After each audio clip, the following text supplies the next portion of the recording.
Okay, let's come to 25th March, right? Yeah, that's the one.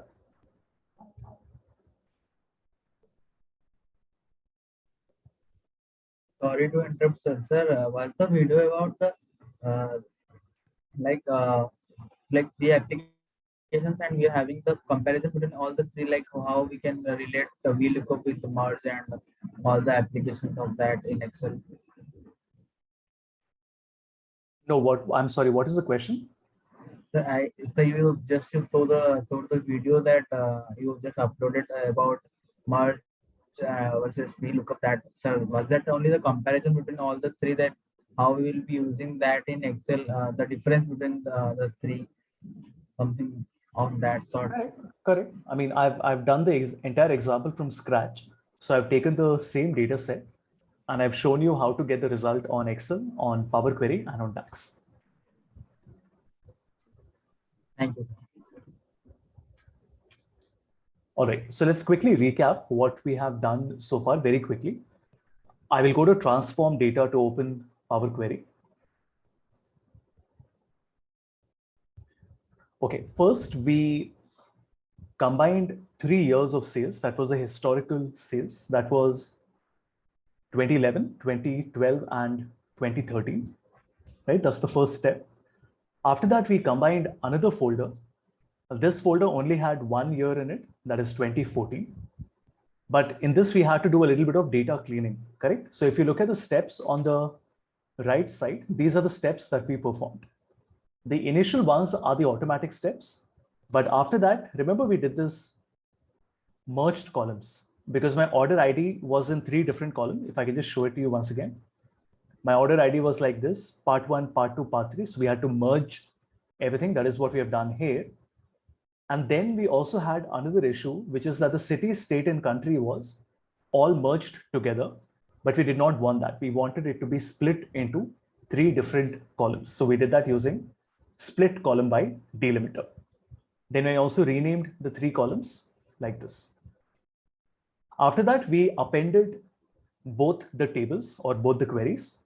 For that, we went to append queries and we basically appended the 2 tables. So this is what we have done. If you look at the formula, table.combine, since we are combining both the tables, sales historical and sales current, right? Then we merged. We had to merge because we only had the subcategory, but remember we wanted the category as well from the category table. So we had to do a merge here. And what is it that we did in the category table? You will notice that we initially had the data like this. What were the issues?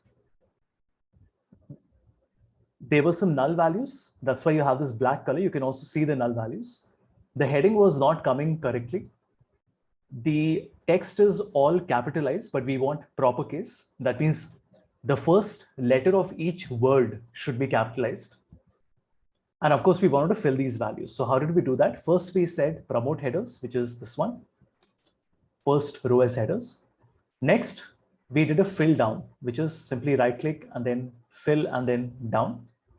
So that gave us this. And then finally, we also selected and we said transform and capitalize each word. That means the first letter of each word will be capitalized. And this is the final result that we had, right? Like this. So quickly closing it.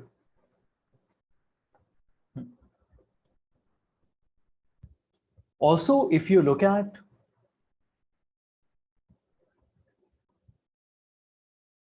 okay, let it load first.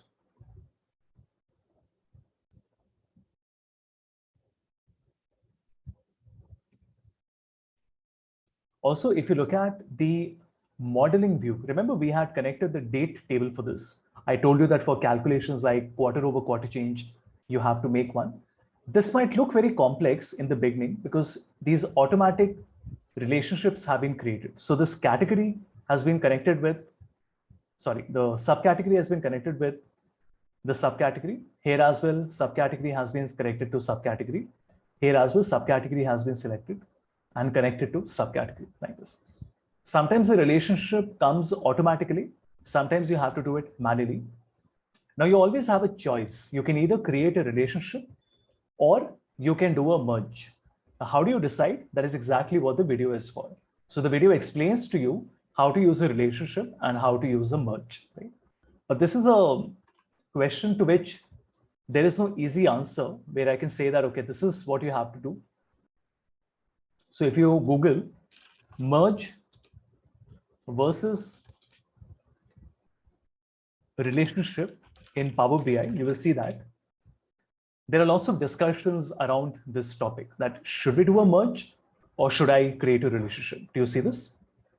Merge versus relationship, like this.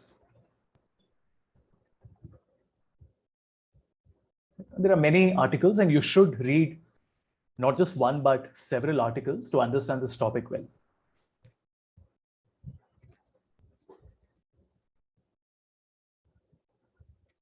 Right. Yeah, there's only one more data that I would like to connect to before we start with Tableau. So let me open it. Now we are working on Power BI and we have just give me a moment to find the correct file. Hold on. Was it a discount? Yeah, I think it was a discount.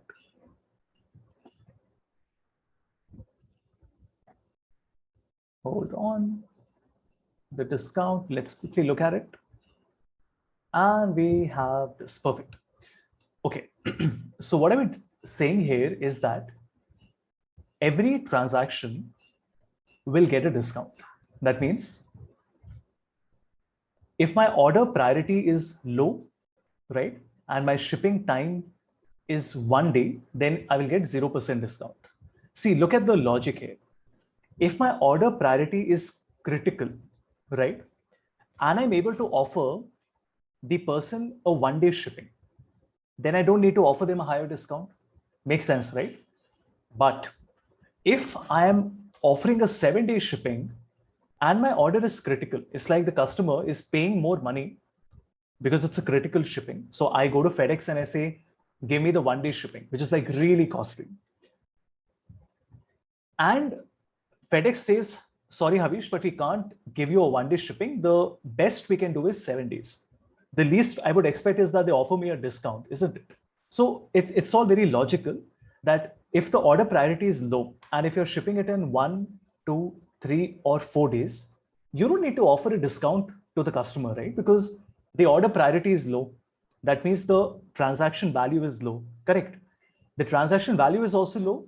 That means the customer is not really buying a lot from you. Why would you offer them a discount unnecessarily?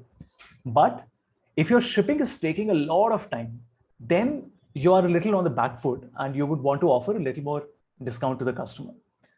By the way, this is how FedEx, I mean, obviously not such a small file, but at a larger level, one of my ex-interns, Talha Parkar, he is working with DTDC right now.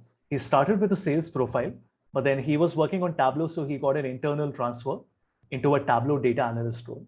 These are exactly the sort of things they have to do. You know, they have to mix and match. Like for an account, if the order size is small, you don't want to offer them too much. But if the order size is very large, you want to prioritize that order, right? And you want to offer them a higher discount if the business is there. Otherwise, they will say we will shift to India Post or whoever else it is, right? Yeah. Any questions on this? Does it make sense, everybody? What we're trying to do here?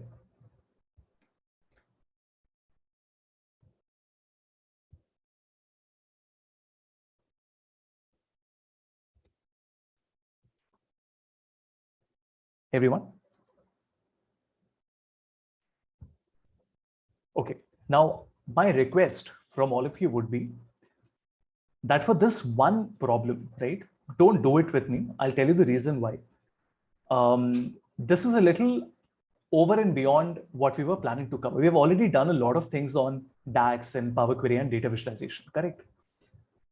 And the thing is that we only had 3 days, right? So this is more of a 10-day training. Now, I would still like to cover this example for you, but if you practice it with me, it's going to take a lot longer. So my request would be to just watch, ask questions, observe carefully what I'm doing. Of course, you will have the video recording with you. Of course, it's covered in my courses as well. And of course, I'll be sharing the file with you. So in any case, I'll be sharing the solution with you guys as well. But my request from everybody would be, for this one example, I would not like you to work with me because we spent so much time on it and I want to cover Tableau as well, right? Okay, I hope that's okay with everyone. But I'll explain it properly, okay? I'll not do it in a hurry. Let's watch. So let me first refresh and see if there's any problem that is coming up. Hold on.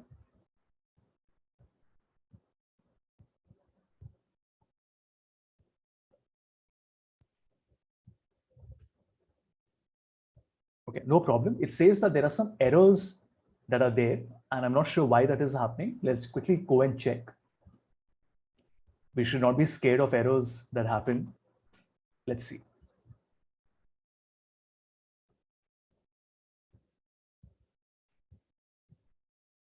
Okay, there seems to be an error in custom. Okay, no problem. So let me come here. Sales, quantity, shipping cost, and the cost of goods sold. Okay. In the historical, also we have sales, quantity, cost of goods sold, and the shipping cost. Okay, but then what's this added custom? Wait. Oh, I'm sorry.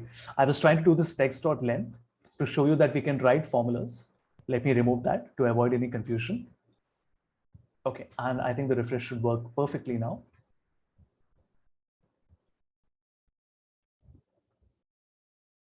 Yeah, I think all seems good. Perfect. Let's quickly upload the discount file as well, and we will connect that, right? But there'll be like 5-6 steps involved in it. Very simple, but I would like you to watch them carefully. So first I will go to Excel, and then desktop, and then we have IIMK. Is that the one we are selecting, or can we also select from the NDIM folder itself? Yeah, MDIM, then we have Power BI, and then we have discount. Perfect. Now, the moment we connect to the Excel file, immediately you will notice that there are some issues with it. If you notice, there are these null values coming at the top and there are some null rows coming at the bottom.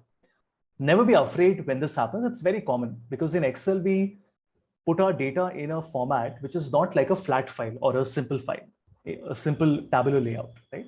So we'll go to transform, and that is exactly why we have Power Query, right? To fix these issues. Okay, can somebody tell me what is the first step that you think we should do?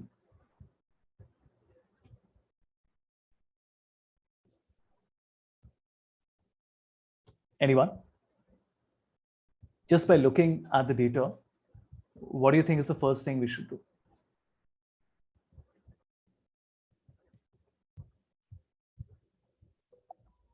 We have to go for the critical values. We have to go for what? Critical values. So No, I'm sorry, I did not follow that. You said critical values? yes, sir. No. Let's just talk about data cleaning. In this data, we have 9 rows, but it's clearly not correct, right? So what do you think we have to add, remove, change? First thing.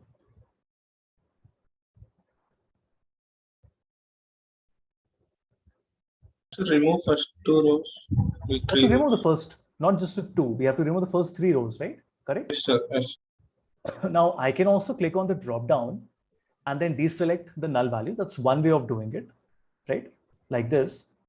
That will also work, but sometimes you don't want to remove null values like that. There are reasons for that.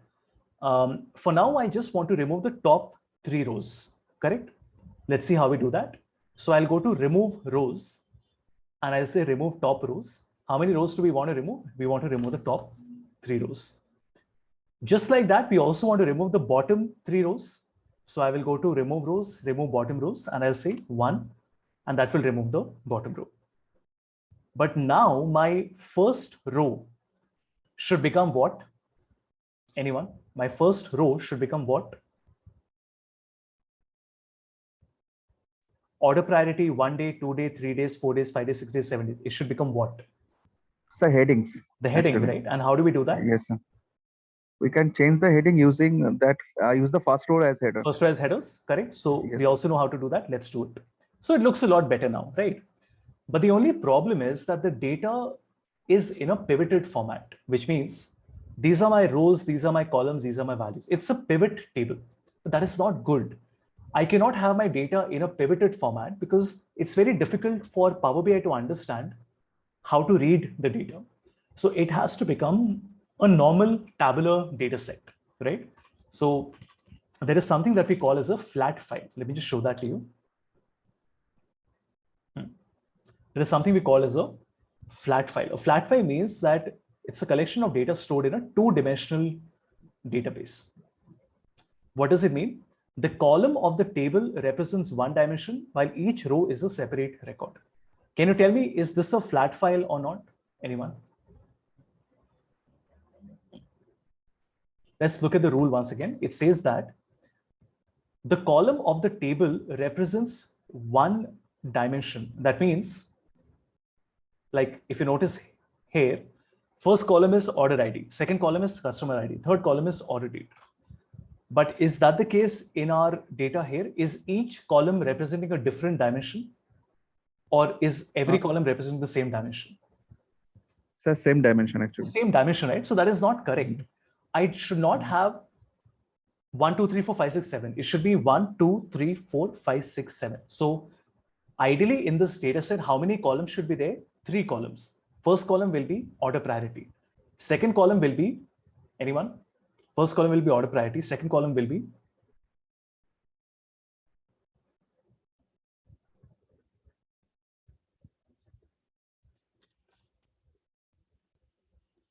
give me a moment. I'll give you a hint so that you can understand what we are doing. Okay, see it this way. First column will be my order priority. Fine, everyone. Now I also need to have another. Okay, what's happening? 1 second. Something wrong with my tool. Let me do that once again. Perfect. Okay, my first column will be my order priority. So what will be the second column and the third column? Just guess. It doesn't matter if you're wrong. What should it be? What is my second dimension? One dimension is order priority. What is the second dimension?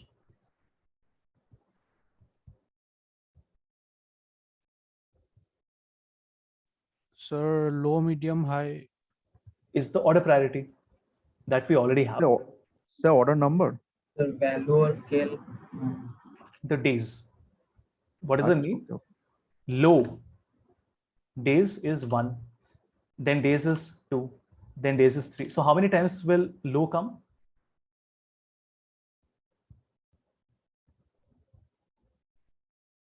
Guys, low will come how many times?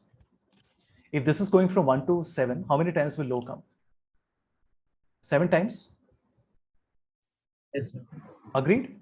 Medium will also come 7 times. High will also come 7 times. And critical will also come 7 times. So total, how many rows will be created? 28. Because low is not going to come 1 time. Low is going to come 7 times. Medium is going to come 7 times. Same for high, same for critical. And the final column will be discount. Now let me show you the final result, and I'm sure when you look at it, it will make sense. Watch this. All I'm doing is I'm right-clicking on the first column and I will say unpivot other columns. Why are we doing an unpivot? Because our data is already in a pivoted format. So we want to reverse it. We want to create a flat file. So when I unpivot it, this is the data that we get. Does it make sense? Everybody, don't you think this data looks much better than the previous one? Yes, sir. The column we are converting it to into row format. Would you now say that each column is a different dimension? Yes or no? Yes, sir. Yes, sir. Correct. But in this one, do you see why each column is not a different dimension? Because from column number 2 till column number 8, they were all the same dimension, which is days. So that is a learning, which is that this is a flat file, right? I'll just try to give you one more example.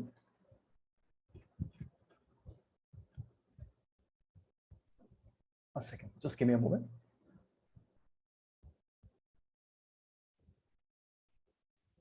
I'll show you a different example and I can't seem to find it. Hold on.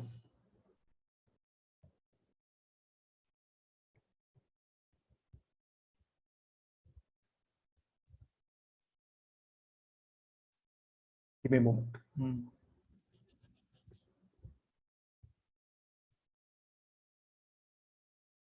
Yeah, I think this would make sense. This is a classic example of a data set that whatever it is, marketing, finances, this is what we call a flat file. Ideally, data should start on A1 if it's on Excel. No columns are repeated. Each column is different. It's a different dimension, and there are individual records. It can also be like this, like a comma separated value or a tab separated value. It's still a flat file, right? So I hope this helps everyone, right? Okay. So this is how we have done the unpivoting, but we are not there yet, because what is the number of days? That's the shipping difference. That means that in the sales table, I have the order date and I have the shipping date, but I would like to know the difference in number of days. So from the 7th till the 9th, we know it took us 2 days, correct? From the 2nd till the 3rd, it took us only 1 day. From the 17th till the 20th, it took us 3 days. I hope that makes sense. How do you find the difference between two columns? Now I'll go to add column and I will select custom column. Very simple, add column and custom column. And here we will say that the date difference, or let's just call it the dispatch days, is equal to what? It is equal to nothing but my shipping date minus my order date. Like you would do it on Excel as well, shipping date minus order date. So you will get a new column with the number of days in it. Let me just convert it into a whole number. But there's a small problem, which is that what if the order was placed and it was dispatched on the same day? Then it will come as a 0 value. So if you notice, there is a 0 value coming here as well, which is fair enough. It can happen, right? So in our Excel as well, if you notice, if I can just reopen it for you. Oh, I'll open it here itself. Wait. Here as well, you notice that we don't have anything for a 0, which is okay. We'll figure that out later. But I just want you to point your attention towards it. Obviously, if something is dispatched on the same day, we are not offering any discount. Now, the second thing we need is we also need this order priority. Now, you can define the order priority as per any cut that you want. You can say 0 to 100 is low, 100 to 500 is medium, 500 to 5000 is high, above 5000 is critical, whatever you want, like a if statement. But how do we do that in Power Query? So this is the second last step. I will go to conditional column. So we go to home, transform, add column, and then conditional column. And here I will say that, let me create my sales bin. That means my sales category. We can also call it the order priority. And it is very simple. We will say that if my sales amount is less than 100, then the order priority should be low. If my sales amount, this is much easier than Excel, to be honest. If my sales amount is less than 500, then it is medium. One more time, if my sales amount is less than, let's say 5000, it is high. And then one final time, actually we don't need this one because we have a else if as well. We'll say otherwise it is critical, which means if it is equal to or greater than 5000. We press OK. And you notice that we get the order priority. Now we want to merge the discount with this table. So I already know how to do that. We can go to merge query. But here's my question for all of you. Which column should we be merging? Order priority days is what we have. We need the discount to come in the sales table, right? We want to merge it.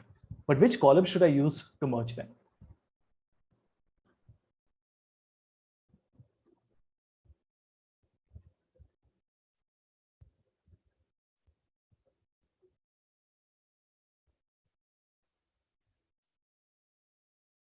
Anyone? Order priority days, which one should we use?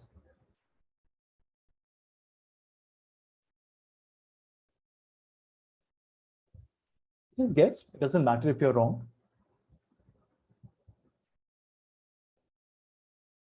Sir, I think days, because it's quantitative. That doesn't matter. It's not necessary that it has to be quantitative. For example, when we were merging the subcategory with the subcategory, that was a text value, right? As long as it matches, it doesn't matter if it's a number or a text or alphanumeric. Now, the problem is that I can't match dispatch days with days. One reason is that it says select column of the same type. The type is also not the same. So first, let me fix that. Here, the dispatch days is a number. We have to make sure that in the discount also, this is a number. This is basic hygiene that you have to follow. Okay, let's come back. But now also there is a problem, which is that if I select my dispatch days and dispatch days, it's not going to work because it's a many to many. Like when I say dispatch days 2, I can't get a unique discount. Why not? Because discount days 2 is coming 4 times, isn't it? Because there are 4 types of low, critical, medium, and high. 2 is going to come 4 times. So there's no unique value.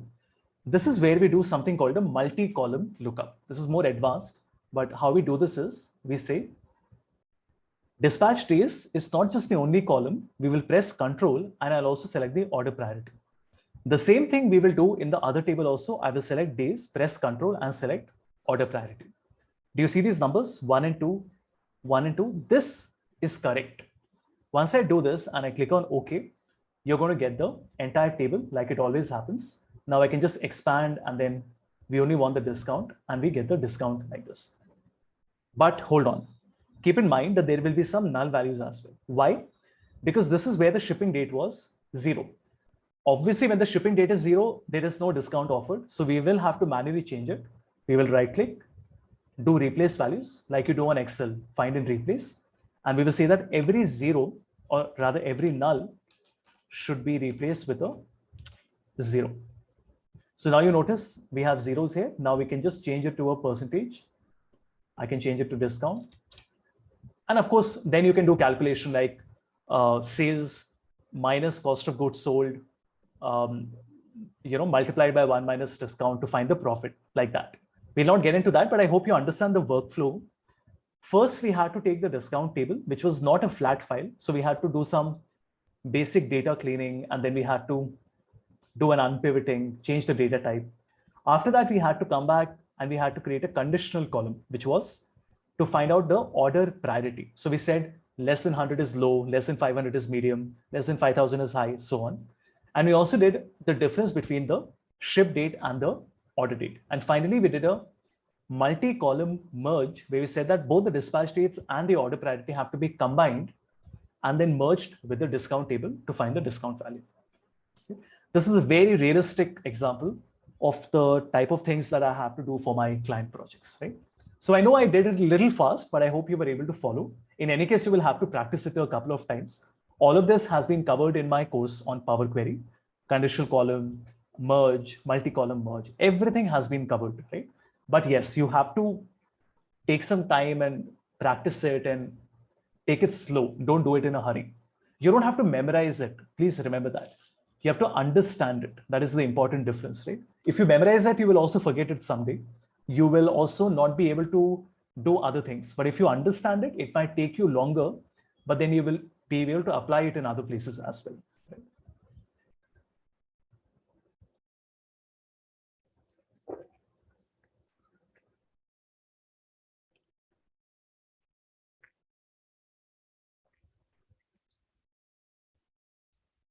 Yep. Any questions, anyone?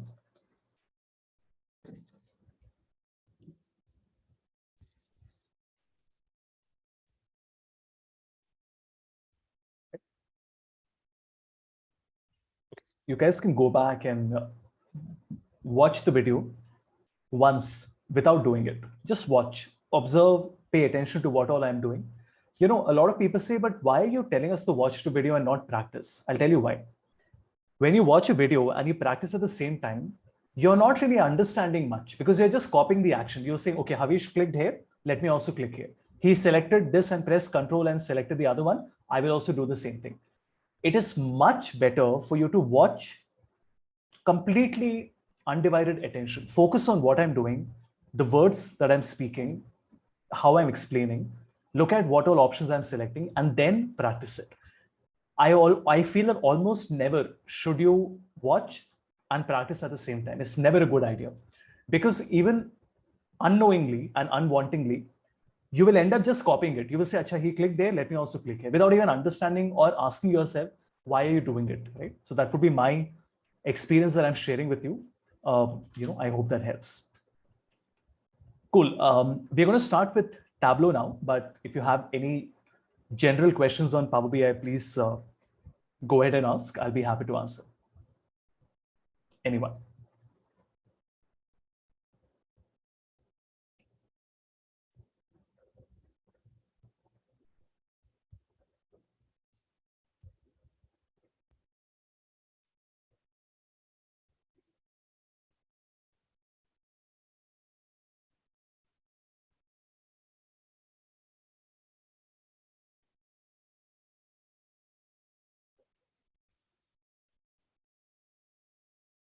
Right? Okay, cool. Let's start with Tableau. The difference between Tableau and Power BI, I'm not really going to talk about much. I've already shared the Gartner link with you. And I think that if you guys go online and search Tableau versus Power BI, you're going to find excellent articles on it. So rather than me explaining it, it's better that you do a Google search. But I'll just give you the important differences. Difference number one, Tableau is paid and free. So there is a free version called Tableau Public. That's the one that I'm going to work on. Free of cost. You can do all the charts, all the formulas, almost all the features. Free of cost. What's the catch? You cannot save your work on your computer. You can only save your work on the cloud, which means that whatever I'm doing and saving, the data will also become public, because anybody on the internet can see it, which might not be what we want. Because if I'm working on a client data, of course, I don't want other people to see it, right? It's confidential. That's the catch. Also, there are other differences, like in the free version, you can't connect to a lot of data sets. There are only about 10, 12 of them. In the paid one, you can connect to like 70, 80 different connectors, right? Then there are small differences, like you can't export it as a PowerPoint in the free version. You cannot connect to R and Python in the free version, right? But by and large, from a practice point of view, all charts, all formulas, all features work wonderfully with the free version aspect. So that should not be a problem, right? With Power BI, it's interesting because the software is the same.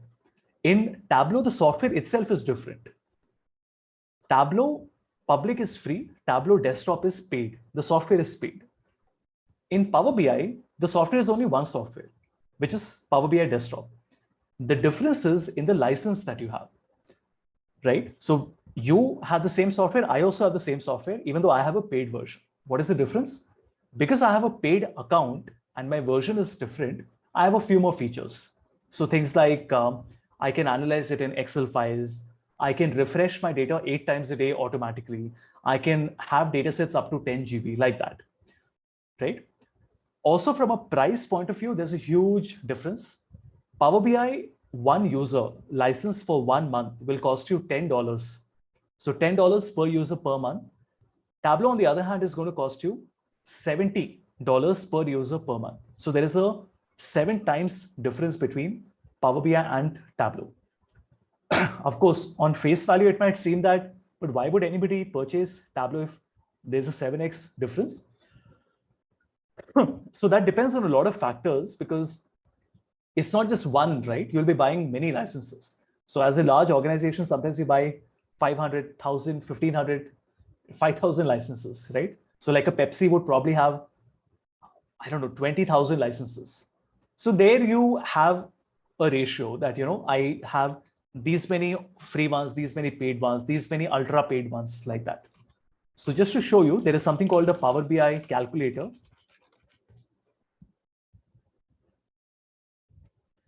And this tells you how much money are you expected to pay. Okay, just give me a moment.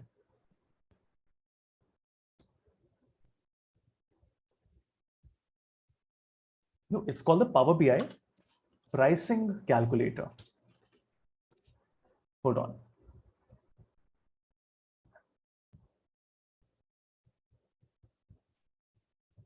We'll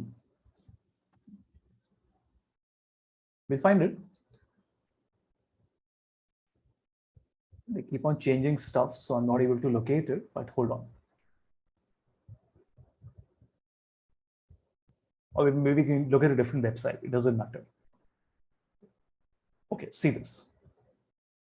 So in Power BI, it is asking me how many premium users we have. So let's say we have 8, just as an example. And Pro is the first account, which is $10. Premium is, I think, $20, something like that. So I'll say, let's say 6 of these, 8 of these, and then premium capacity node is 5. This is more expensive. So you notice that it will cost me 25.19. In Tableau, let's say we are getting 170 creator licenses.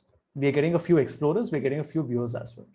So you can see the difference here that monthly Tableau cost is actually going to be lower. So this is not really for you. You can see here, Tableau cost is $70 per user per month for the person who's creating the report. For the person who's viewing the report, Explorer is only $35, but Explorer can also do a little more, but they can't create it completely. Viewer can only view. They can't change anything. They can't even apply their own filters. That is the cheapest at $12, right? And in Power BI, you notice that minimum number is never there. Then there are different, so Power BI Pro, I told you, is $10. Power BI Premium per user is $20. And then you have something called Node. So Node gives you dedicated capacities. So as an enterprise, you want a dedicated capacity, right? So dedicated capacities have a bandwidth on it that, let's say, 5,000 users can work parallelly on the system, and the system will not slow down like that. And that costs you $5,000 per month, right? So it's about 40 lakhs for 1 year for an organization. For an organization, 40 lakhs a year is nothing, right? Considering what you're getting from it. Again, this is not really important for you guys. I just thought I'd show it to you so that in case tomorrow there is a need to ever have to search this, you know that it is available on the internet, right? Just Google the cost or the pricing calculator. Okay, great. So please come to Tableau, everyone. And we are going to work on our data set, which is, hold on, Tableau and this global superstore orders 2016, right? The one that we used in Power BI as well. We're going to work on this. Global superstore orders 2016.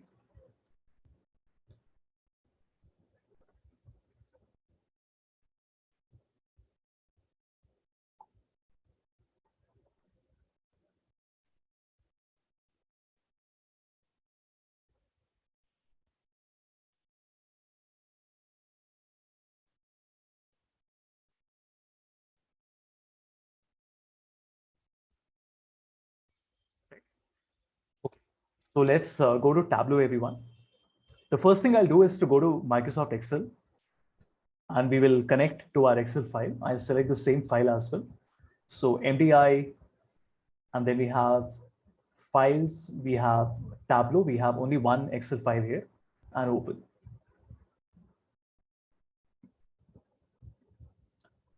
Perfect.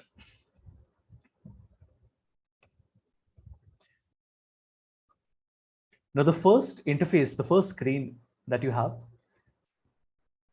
can you tell me, does it look like Power Query? Anyone? Would you say yes or no to that?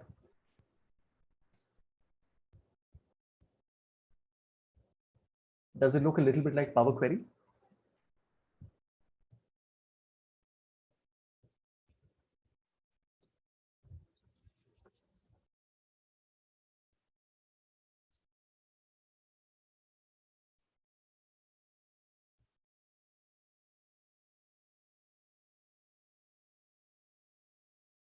Anyone? Yes or no?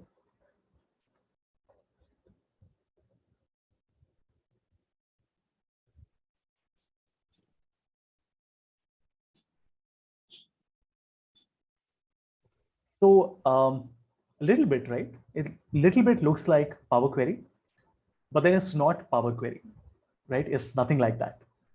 Can I make changes to my data here? A little bit, not a lot, just a tiny bit. So you notice that I have the option to create a calculation, which is like a measure. I can create aliases. That means I can give a different name. I can rename my column, duplicate it, copy it, change the data type. But that's about it. I can't really do much with it, right? So if I select multiple columns, right, there is an option to merge it, pivot it, right? But it's almost nothing. But then how do you clean data in Tableau? Because by now I think I've told you 100 times that data clearing and data preparation is going to take 80% of your time, right? So the question is, how do you clean your data in Tableau? For that, we have a separate tool, which is called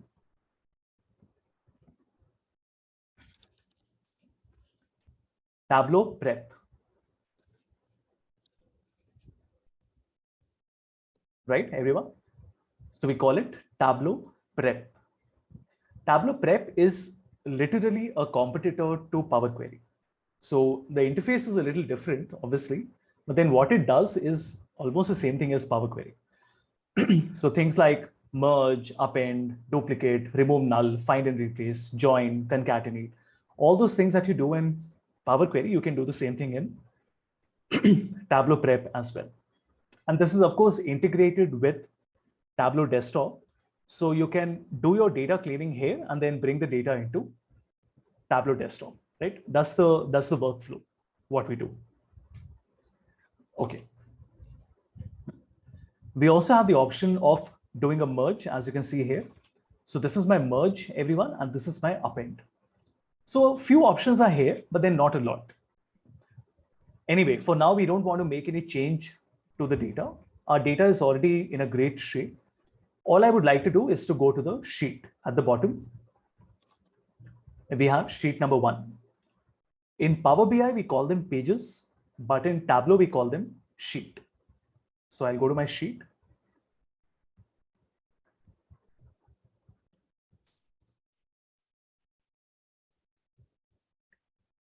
And the first chart that I would like to create for you is something very special. I'm sure all of you have seen it on LinkedIn.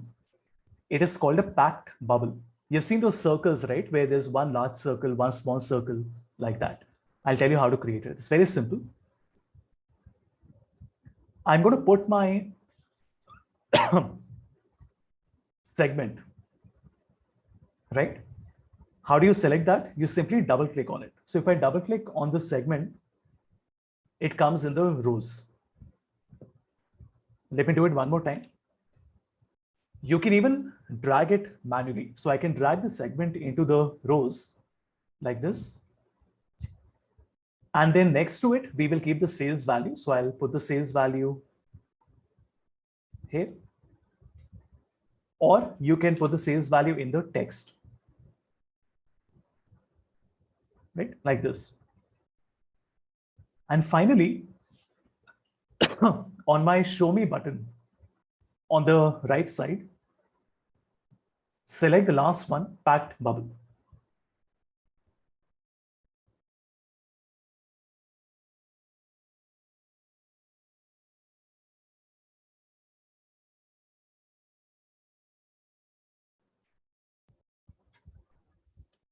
Right, everyone? Very simple. So we put our, one more time, I put my segment in the rows, I put my sales in the text, and then I converted this into a packed bubble, right? So obviously, segment will now become text, which is the label. Sales will become the size, and then the color will become the segment as well. But here's the thing. Right now, there are 3 colors because there are 3 segments. But we also know that there are 3 different categories. So if I put my category in the color, look what will happen. Do you see this?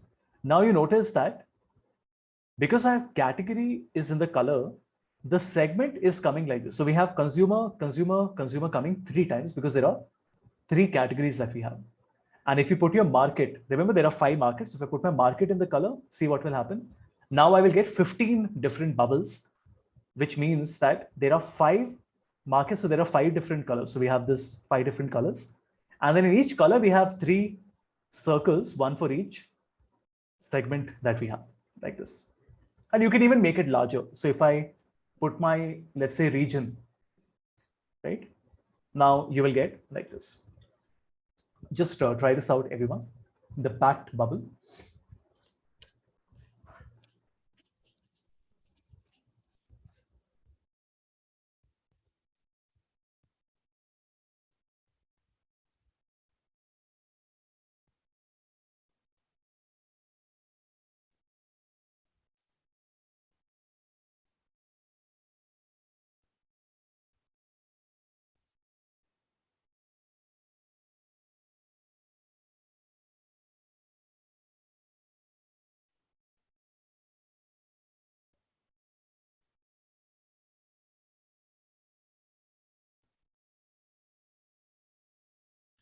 Sir, I'm getting an error while adding the region.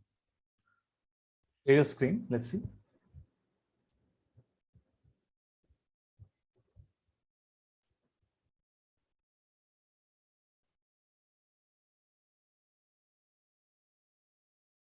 Sir, this one. Where are you? Just cancel this. Yeah, just put the region one more time. Okay, just see what it says. It says that the field being added may contain as many as 23 members, right? And the recommended maximum is 20. So it's not really giving you a warning, it's giving you a prompt information that we suggest that you should only keep 20 because of the type of visualization. But if you want to keep more, you can. So you just say add all members, right? Like this. Okay.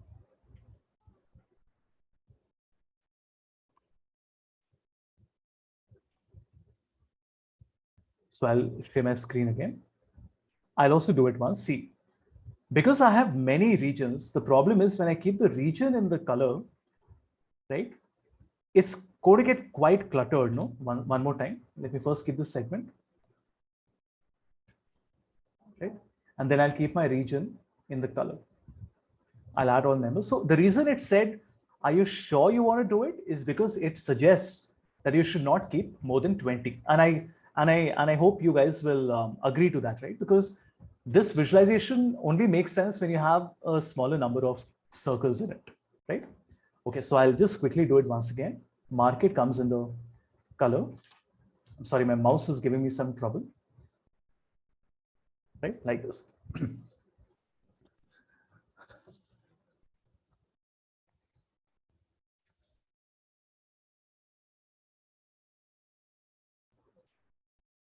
All right, so this is working great, but here's the thing. Right now, it is showing me all the values, isn't it?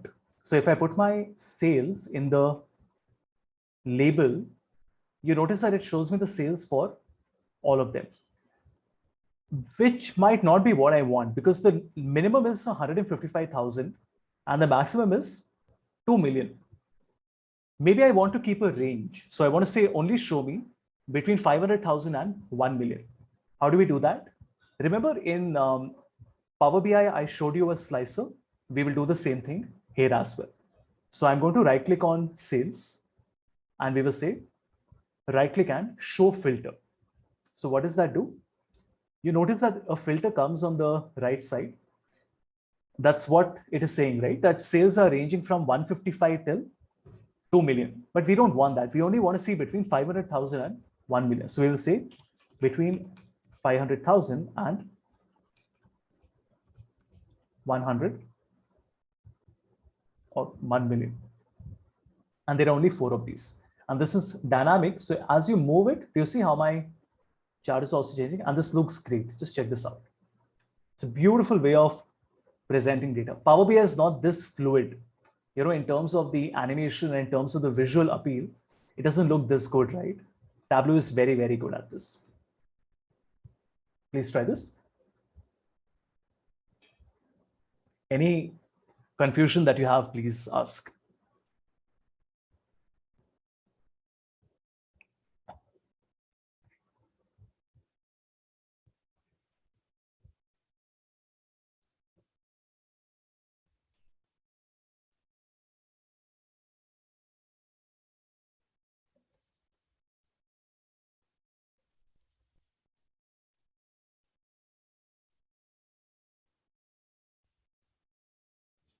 Sir, if we wanted to add one more slicer or one more filter over there, like in terms of date, that we wanted to specific date and specific period, so we have to do the same thing over there. The right click and Absolutely. So if you want to add the order date, for example, I can right click and then show filter, right? So I have the 4 years now. So if you want to see it for a particular year, you can do that. in one circle, the blue one, there is no any text coming because of the size is very smaller over there in the chart. Yeah, so that is something that it decides automatically. So it feels that because there's very little space, it doesn't show you the value. But I guess there's a way to do that. You can simply right click on it and you can say mark label always show. So you can force it to show the value even if the space is less, right? Like this. Okay. And this level of control you don't get on Power BI. In Power BI, you either show the value or don't show the value. You can choose the density, but you can't choose it on a Specific item by data. item level. That's not possible. Yes. Here also you can't move it. See, that way Excel is the best. Just to give you an idea, that's why people underestimate Excel and I don't like it. But in Excel, once I make a chart, okay, just give me a second. It doesn't matter what chart it is. And I keep my data label here. In Excel, we have this beautiful ability of actually taking a label. Do you see this? I can just move it manually. I can independently change any label. And we always take this feature for granted. We are like, well, okay, what's the big deal? When you start working on Power BI and Tableau, you realize that you just don't have this feature. Even here, I don't really have that ability of moving this label where I want. Sure, there is another way. What I can do is I can right click and then I can do a annotate and do a mark, and then this box can be moved. Sure, but it's not as elegant as it is on Excel, right? Yes. Cool. Any other question on this, on the packed bubble?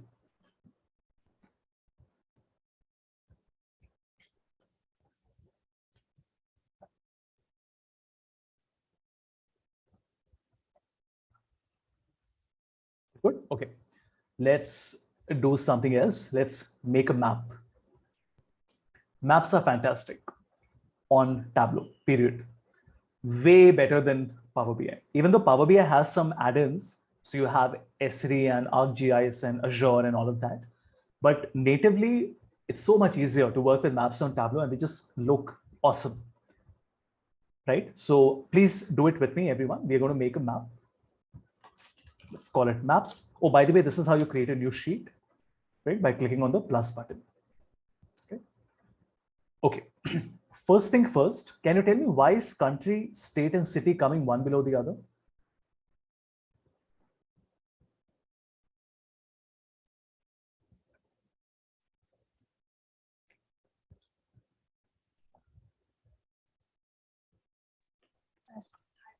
Data might be in the same format or in the same sequence. That much. No, not just that. Okay, let me give you a hint. Dettol soap, pink color. What is this? What am I creating? Dettol. Within Dettol, there is Dettol antiseptic liquid, Dettol soap, Dettol hamper. So I'm taking Dettol soap. Within the soap, I'm taking Dettol pink color. What am I creating here? What are these categories? No, not just categories. What do you call them? What is the correct word for it? Hierarchy. A hierarchy. This, everyone, is what you call a hierarchy, right? Now, country, state, and city are coming one below the other because Tableau very smartly has auto-detected that hierarchy, right? Because you have a country, state, and city, and it is able to understand that, okay, it's the geography. It said, fine, maybe you want to see it in a hierarchy. Does that mean that you can create your own hierarchy? Absolutely. Don't do it. I'll just show it to you. I have my category, which is the parent, and then below the parent, I have the subcategory, which is the child, right? You guys must have studied product management. Have you done product and brand management in college? Or do you have a course on product and brand management, PBM? Not yet, sir. Might be in the second one. Okay. So in product and brand management, we talk about the line width and the line depth, right? The product portfolio, things like that. So category is the parent, and then we have the child, which is the subcategory, correct? Now what I'm doing here is that I'm just dragging my subcategory, if you notice, and putting on top of the category. This will create a hierarchy. Makes sense, right? Which is category and subcategory. If you would like to break a hierarchy, you can just select it and then drag it outside. As simple as that. So the country, state, and city came automatically, but you can break it if you want to. And if you want to make a new category, you can always do that. Okay, let's start with the map. So I want to double click on country. Please do that, everyone. Double click on country.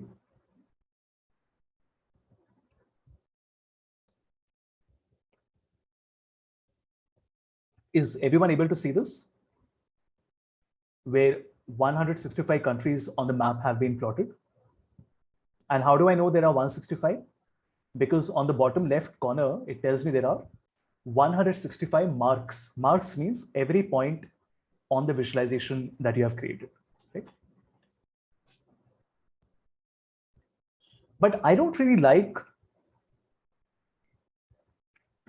the map in its current format.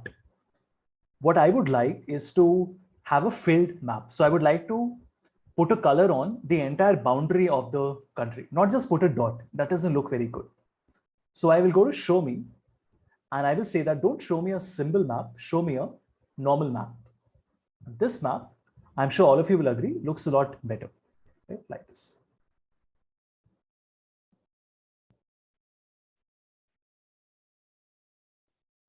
Okay, quickly, tell me, how many markets do we have in our data? How many unique markets do we have?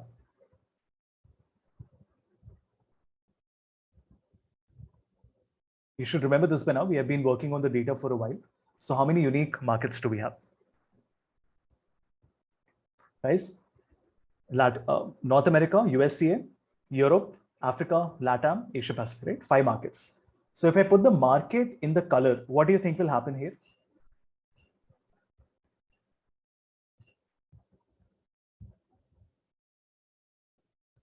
Everyone, if I put the market in the color, what will happen to the map? They'll be marked by different colors. I'm sorry? They'll be marked by different colors. How many different colors? 5. 5 colors. Makes sense, right? So if I put the market in the color, obviously what will happen is that you will get 5 different colors like this. Okay, but what if I keep the country in the color? What will happen then? 165 different colors. Absolutely. If you put the country in the color, see, if I put my country, why is I'm sorry, my mouse is giving me some trouble. Sorry about that. Hold on.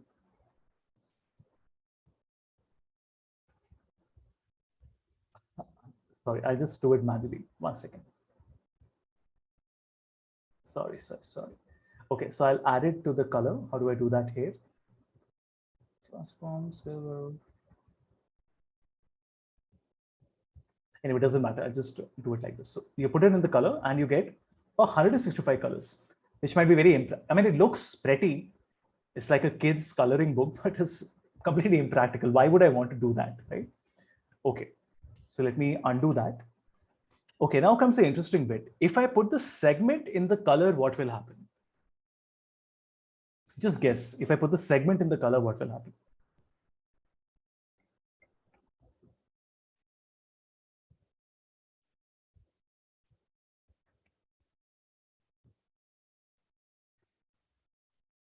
Why don't we try? Segment in the color, and something very strange happens there. You notice that it's showing you consumer, home office like this, but what does it even mean? I mean, it's not that in India, I'm only selling one segment. No, of course, I'm selling all the segments. So why is some of it coming as consumer and then home office and corporate?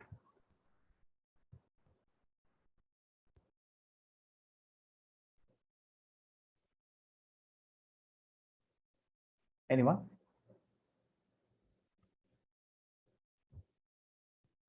Okay, now this is the answer, and you might not like the answer. In this case, it's probably because that's the highest in each of these countries, but this is completely wrong. It doesn't mean anything. It could give you any result, And that is the problem with Tableau. So far, I'm sure all of you will agree with me that Tableau is very nice to work with. It's very fluid. Everything seems to flow very well. Interface is very nice, unlike Power BI, which is Power BI is wonderful, obviously, but then it still looks like a very old tool. Tableau looks very elegant and very polished, doesn't it? But here's the problem. Tableau does not give you any guiding handrails, like a baby when he or she walks, you have something to hold on to. Tableau will never tell you that you are making an error or you're doing something which you're not supposed to do.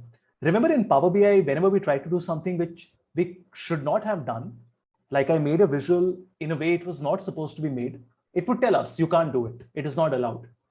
Tableau says you do whatever you want. We won't stop you. But the result might be completely wrong, difficult to interpret, impossible to interpret, completely, make your chart go haywire. Anything can happen. It won't stop you. Now, this is also very good because it's very flexible. Tableau as a tool will allow you to create beautiful, stunning visualizations, right? But Tableau also is very difficult to master because there's a lot of trial and error that will go into it because it won't stop you. If I was trying to do something similar in Power BI, it will not even allow me. It will say, no, you can't put the segment in the color. It doesn't make sense. Here, it won't stop you from doing it. You can do whatever you want. For example, let's say I'm putting my customer name in the color. Remember, we have 796 customers. So when I put my customer name in the color, again, you notice it doesn't really stop me from doing it. It says, fine, you want to do it, you do it. But the result doesn't even make any sense. Like, what is this? You get my point, right? So I'm not trying to scare you or anything. I just want to tell you a fact that Tableau is a wonderful tool, but the moment you start to work on it independently, see, today I'm telling you, do this, do this, do this. Tomorrow, when you try to do it yourself, do not be worried if things seem very odd and you get very confused because it's supposed to be like that, right? As a tool. Okay. But let's keep it simple. We have our country. The thing is that I don't want to have the same color for each country. I would like to have a gradient. That means larger cells should be dark blue or maybe a different color, and smaller cells should be a different color. Right now, I don't know which country is high and which country is low in the sales amount. So I'm going to put my sales, which is a number, in the color. And now what happens is, this is much better, right? The colors have changed. So the darker colors are higher, the lighter colors are lighter. I can also change the color if I want. So I can go to color, edit color, and say that, let me choose a different palette, something like anyone you want. So I'm going to choose a red blue. Okay, maybe not a red blue. That might not be a good idea. Let me select something else. Let's choose a blue-green sequential. This is nice, like this. Also, I would like to have a border around all the countries. So on my color, we can go to border and apply a border. That looks nice. And we will also make the opacity 0%. That will make it black, gray. And you can always change that, right? Like this. Now, how do you go from the country level to the state level? I can click on this plus sign here. And that will take me from the country to the state, like this. This also looks very nice. No? There are a lot of gaps here, obviously, because we are not selling in those states, right? But if you zoom in, you can see the states in which we are selling. But when you go from the state to the city level, you will not get a shape. You will only get a dot. That is something which is there in Tableau. Cities cannot be represented as a shape. It can only be represented as a dot. So that is my country level, like this. You also have a search bar. So if you just want to search for India, I can just say India here. Okay. It zooms into India and I can go to my state level like this. Yeah. Any questions so far? Anyone? So can we have labels as well?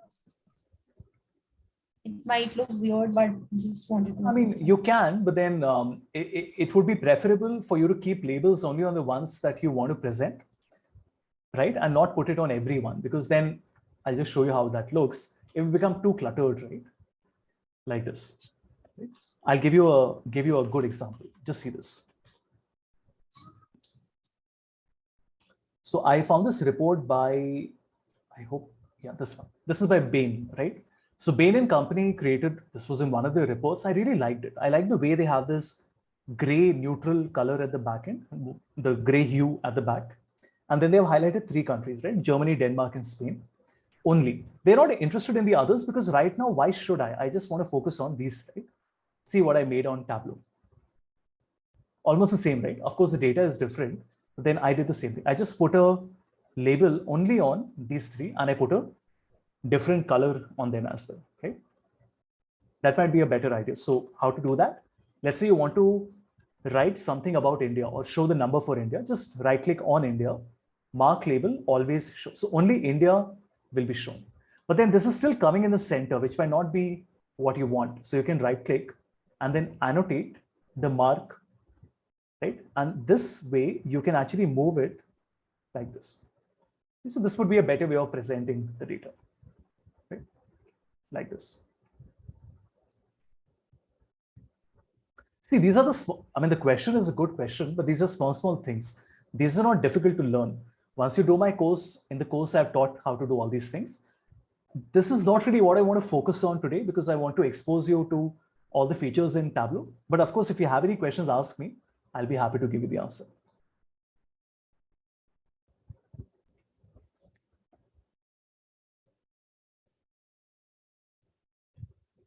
Cool. Anything else? Anyone on this?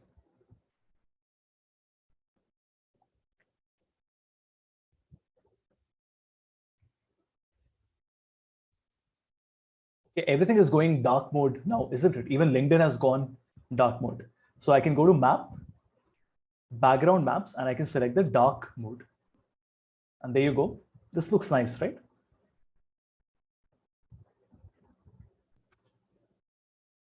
Oh, by the way, you also have a full screen mode in Tableau, which is F7. You have an F5 in PowerPoint. You have a F7 in Tableau. We don't have a full screen mode on Power BI, right? We only have a full screen mode on Tableau.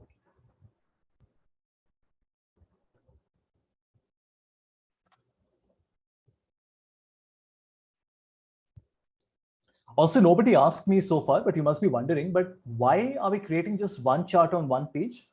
That's how Tableau works. In Power BI, we create a dashboard on a page, which means I can put multiple elements or multiple visuals on one page, isn't it? In Tableau, one sheet can only have one visual. So after you make multiple sheets with multiple visuals, then you create something called a dashboard to pull everything together. We'll do that at the end, right? But just remember, one sheet can only have one visualization on it, which you can say is a good and a bad thing. It's a bad thing because then there's an extra step. You first have to make visuals and then combine everything. In Power BI, you can do it in one click, I mean, in one straight manner. The good thing is that because you only have one visual on one page, it's very large and clear. So it's easier for you to work on it. But it is what it is. I will not say which one is better.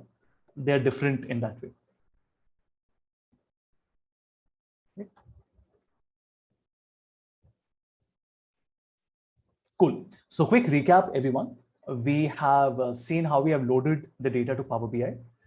We have these green and blue colors. I'm sure you must have guessed by now what is green and what is blue. Green is the number, sales, sales, sales. Everything else is a blue color. We call them dimensions and measures.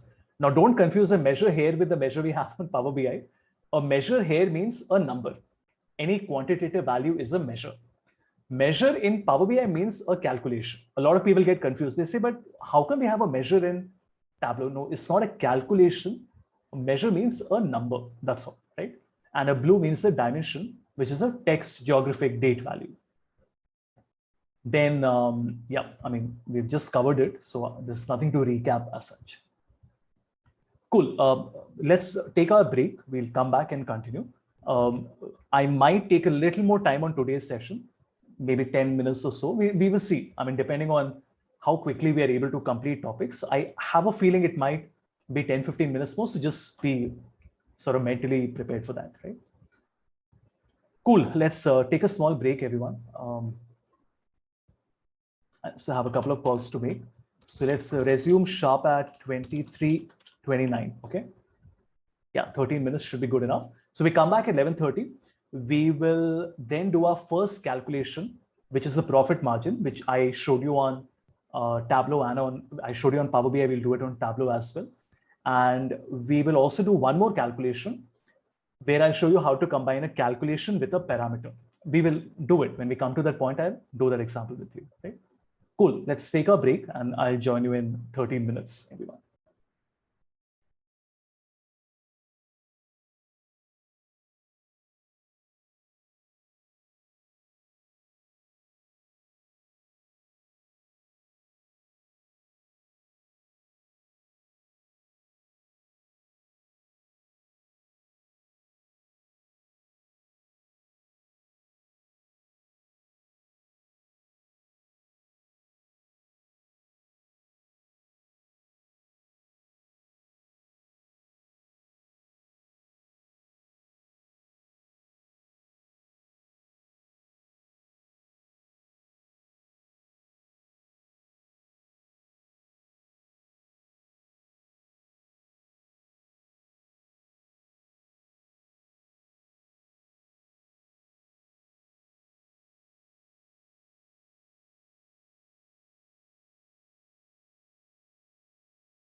Sorry, my other clock apparently is 2 minutes early.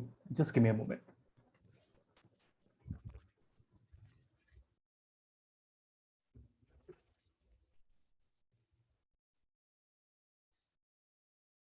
Excellent. So we've had a break. Let's come back and continue with the session. So what we have done so far is we have created a packed bubble and a map. We have also seen how formatting works on Tableau, right? And now we want to calculate our profit margin.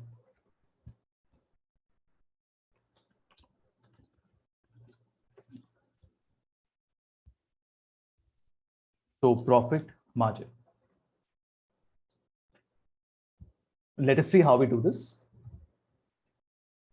I will just make a very simple table. We don't need to make a chart at the moment.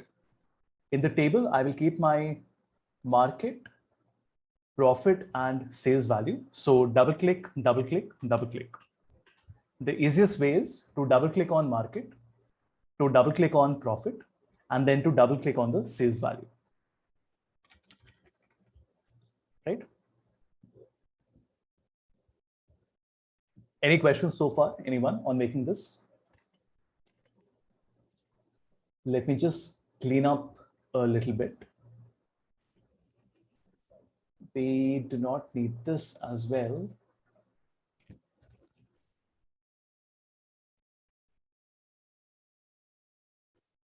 All right.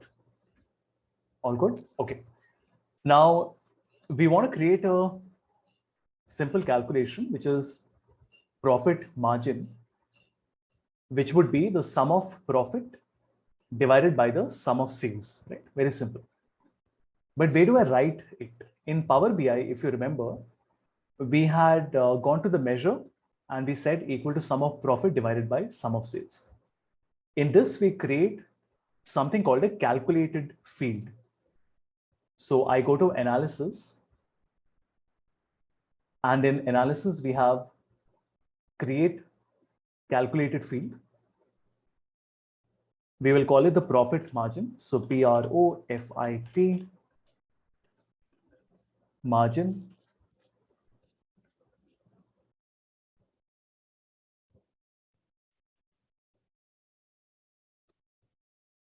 Right?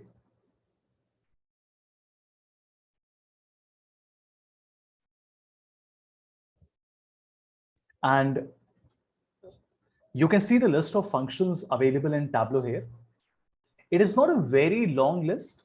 Like DAX is, of course, much more than this. Some similarities there, certain things are different. For example, here I have this hex bin X, hex bin Y. We don't have this in DAX. We also have this function called window, which is window average, right? Window max, window median, like this. Again, we don't have this on Power BI. On Power BI, we don't have this. Then we also have ZN. ZN is like a lookup, right? That we use. Okay. For now, we'll keep it very simple. I will say sum of profit divided by the sum of sales. Now, one very big difference in Tableau formulas is that they do not start with an equal to sign. And that's very odd because most formulas in other tools will always start with an equal to sign, isn't it? But here we don't. It's just wrong. It is not allowed. You can't do it. So we will simply write the sum of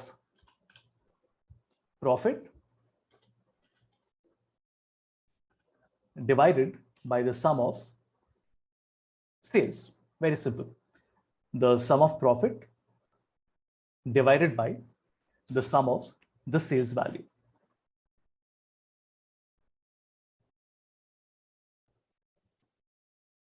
Right? You click on OK.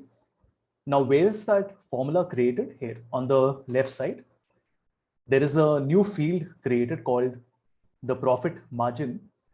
And once I put my profit margin in the table as well, right? So we'll just double click on it. We only get a 0 because it's a decimal number, but remember we have to convert it into a percentage. So please make sure to go to the profit margin and change the data type go to default property and then go to number format and then change it to a percentage like this. Right? And that's the result, everyone. We have profit, sales, profit margin, right? Like this. So this is how you do a calculation in Power BI, in Tableau. Very similar to how you do it in Power BI, but a little different.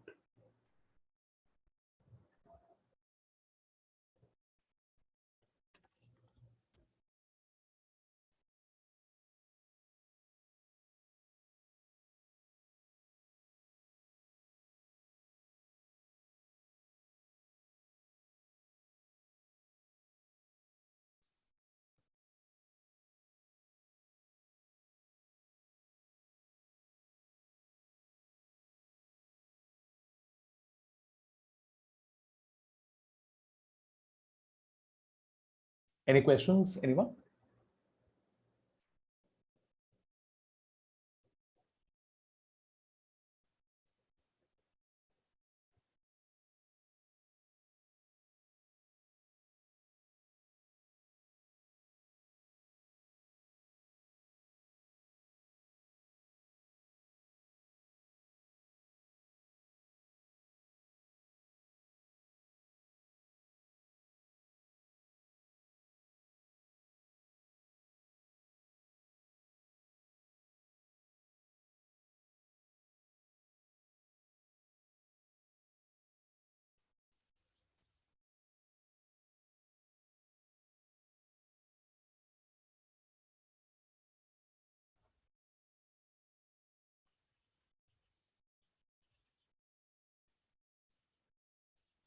Good. Everyone, should we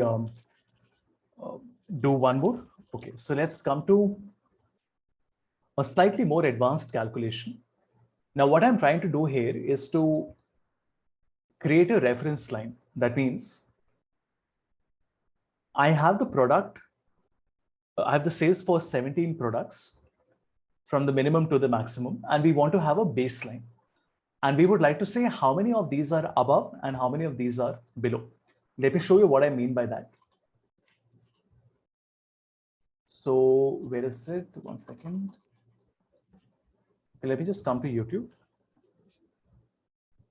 I already have this video, but I'll explain it live in the class. And I would like you to do it with me. It's a very good example. It will cover many different things, right? So if I look at Tableau, which is, where is it? Hey, I have this video called a dynamic reference line on Excel, Power BI, and Tableau, right? And what I've explained here is, if I can just show you the final example, you don't need to see the formula because we'll be doing it. Do you see I can change my reference line, which is the baseline, and any value which is above is green in color and any value that is below is yellow in color, right? Like this. So we're creating a dynamic chart. Let's see how to do this. Of course, if you would like to see this in detail for Excel and Power BI as well, the 18-minute video is there. And here I've also given you the link, right? So you can just click on the link and then you can download the sample. Even the Tableau link is there, right? All right, so let's come back and let's create a new sheet. I'll call it my dynamic ref line, which is my reference line. First, we need to have the sales for all the 17 subcategories that we have. So I will double click on subcategory and we will also double click on the sales value. Double click on the subcategory and then double click on the sales value. We don't really want a table. We would like to convert this into a column chart. So we go to show me and we will convert this into a chart. Hey, we don't have a vertical, we only have a horizontal bar. That's okay. Select the horizontal.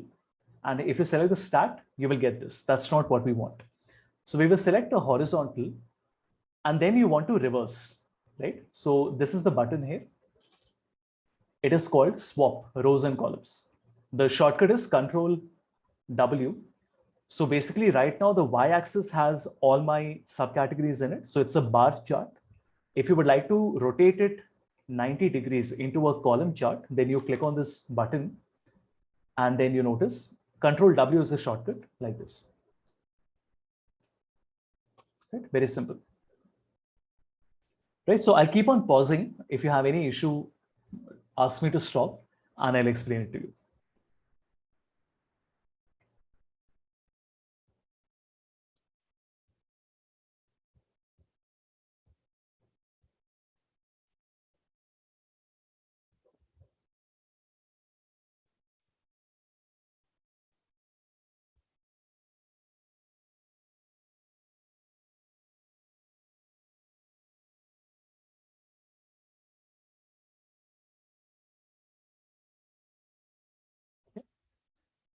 All right. Also, if you look at the label at the bottom, I can't see the complete word. For example, appliances is a long word, right? And I can't see it because it's very long. So I would like to rotate it 90 degrees. So right click and rotate label like this. Very simple. Right click and rotate label.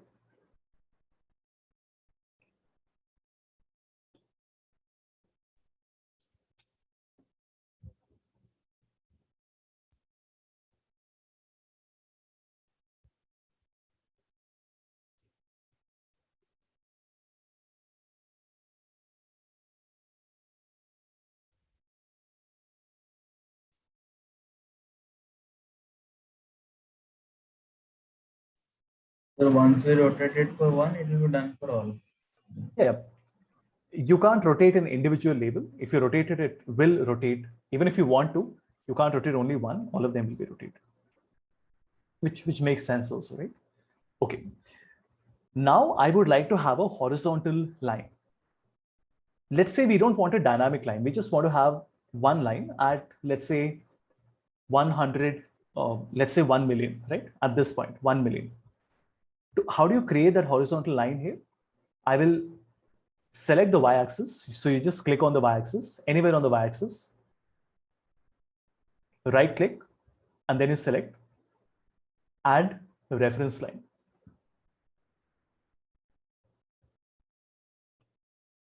And now you can enter different things. For example, if I would like to enter the average value, it will create an average line. So it is automatically computing what is the average, which is 743,000, and it is creating a line like this.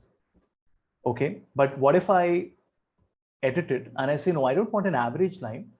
I would like to create a constant line. That means I would like to manually decide what line I want. So I can go to constant and I can put in any number that I want. So I'll say, let's say a million. And now you notice we get a constant line for 1 million like this.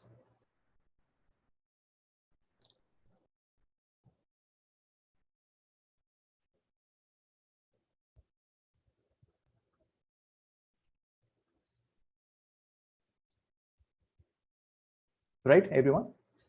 But we don't want a constant line. I would like this number to be dynamic, which means that it becomes a parameter.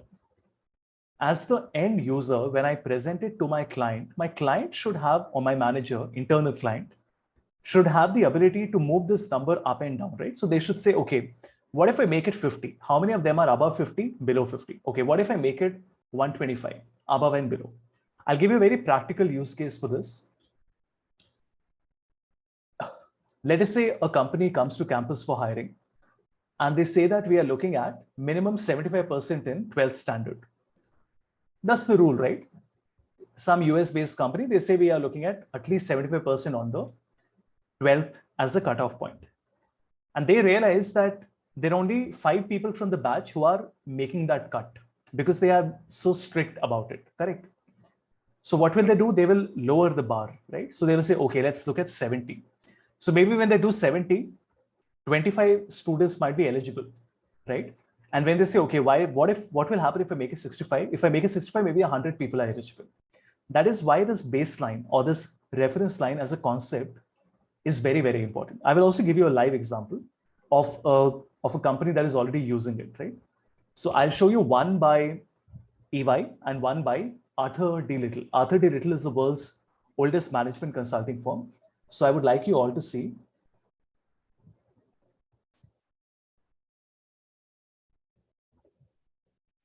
Okay, one moment. Okay, you can look at this one. So here, this is the EY report. And what we have here is competencies on a scale of 1 to 5. Like supply chain management is a 1 and technical manufacturing skills is a 5. Clearly, you can see that only the 5 have been highlighted because we feel that the 5 is more important, right? But the thing is, how do I do this? Like, how do I only highlight the ones above the cutoff point in one color and the ones below in a different color? I will also show you the Arthur D. Little report. Give me a moment. So if I go to charts,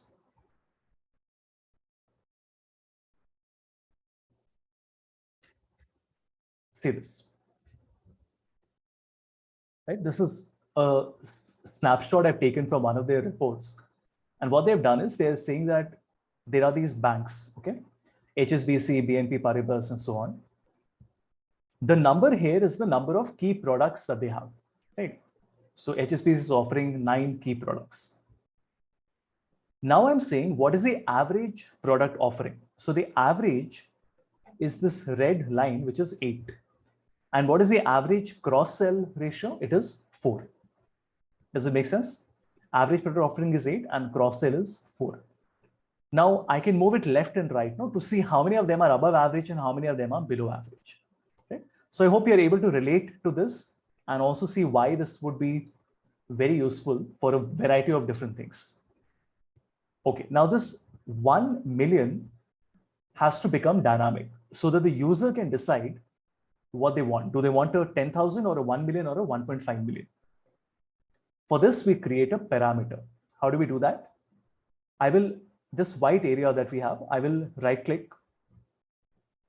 and we will say create parameter. Another way to do this is to click on the small drop down that you see here. And on that drop down, also you have the option for both things, for creating a calculated field and for also creating a parameter. So I'll select a parameter. What is a parameter? It is called choose ref line, and it is an integer, right? Which is a range between, let's say, 10,000 and 1 million. Please do this, everyone. Between 10,000 and 1 million.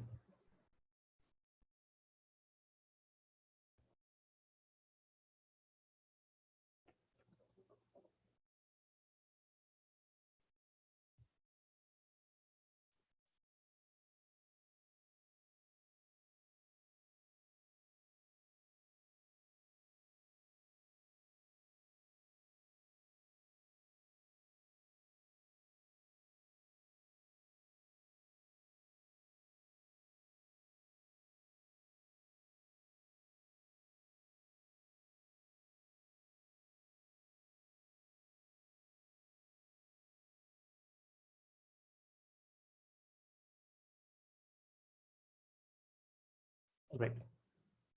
I hope all of you have done this. So choose refline is the parameter. It's an integer between 10,000 and 1 million, right? Press OK. Now the parameter has been created like this. And what do we want to do? We want to use it as a slicer. So I will right click on it and I will select show parameter so that I can move it left and right. As you can see, you see, I can make the number move, but then the reference line is not moving, right? So we have to connect both the things. We have to connect that parameter with the reference line. Very easy to do. I will right click and edit my reference line. And we will say that, no, don't put a constant of 1 million. We would like that number to be dynamic. So I'm going to change it to, please watch, to the sum. But then I will change this to the parameter. Like this, choose ref line. What does that do? Now you notice that as I move the reference line in the parameter, do you see how it is moving on the actual chart as well? And remember, we can do the exact same thing on Power BI and on Excel. And I have a video explaining exactly that. Any questions so far? The final step left is that now we need two different colors for the values above and for the values below. We'll do that as well. But any questions before that?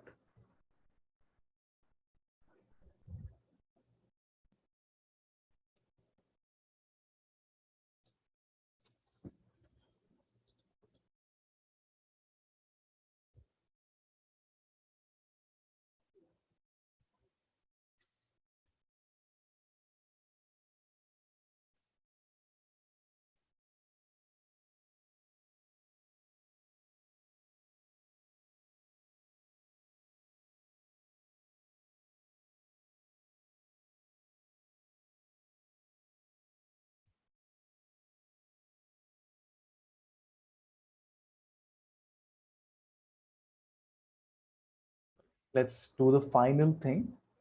So analysis and create calculated field. And I just want to choose my color, right? So I'll just call it color or whatever you want to call it. And we will say that if the sum of sales, that means if the sum of sales, which is 749,000, if 749,000 is greater than or equal to 5,68,000, what should happen? It should show me a high. Otherwise, it should show me below, above or below. So we will say if the sum of sales is greater than or equal to, so if 749 is greater than or equal to 568, what is the 568? That's the choose ref line. Then the result should be above, else the result should be below, and then we have an end. Please look at the syntax as well. It's very different to Excel and DAX and Power Query. It's very different. It's a little bit like programming because you have a if, else if, and an end. So it is like VBA in that way that you have an end here, but it's its own thing. You know, Tableau formulas can't really be compared to other types of formulas because it's quite different to other tools.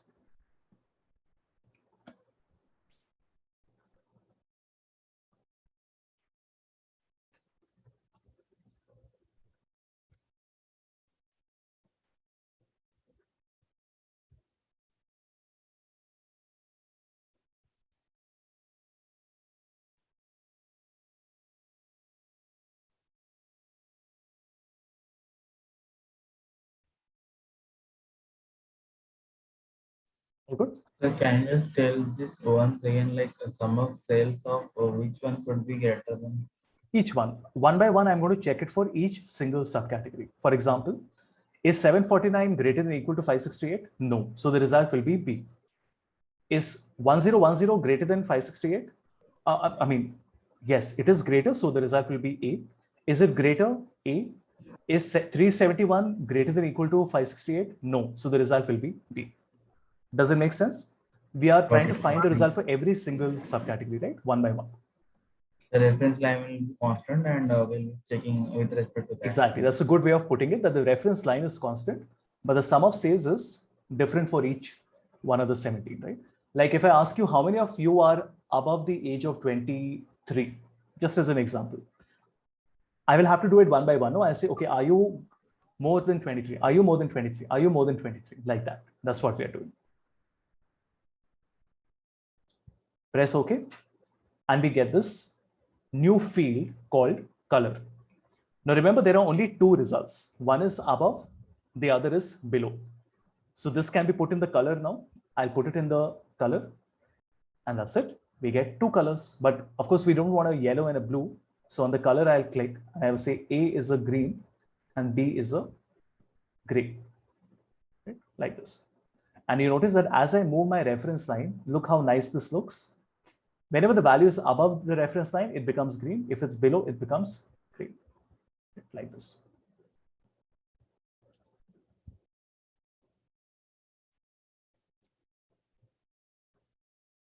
So the idea is that Tableau Power BI is not just about making pretty looking static charts, right? That you just take a screenshot of and put it. The idea is to make it dynamic so that the user can play and interact with it, right? And you can present a story with it.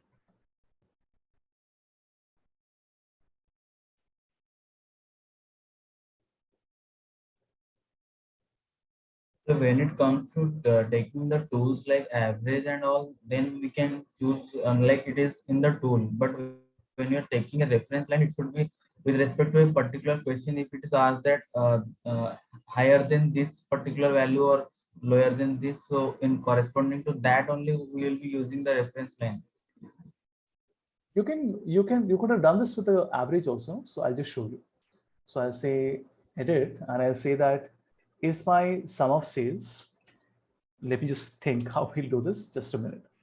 We want to find the average. So I think it should be the window average. Just let me check. Let me just try one.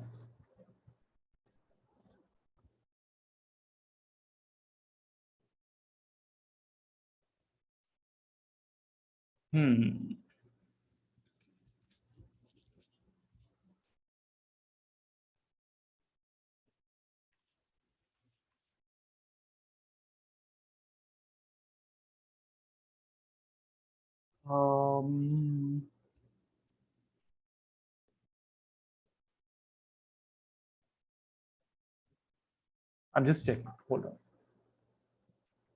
So we are only getting an A here, but that doesn't make sense. So let me just edit and check once. If the sum of sales is greater than or equal to the total average of sales.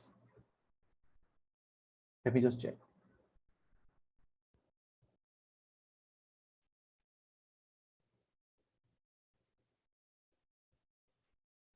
No, I'm sorry.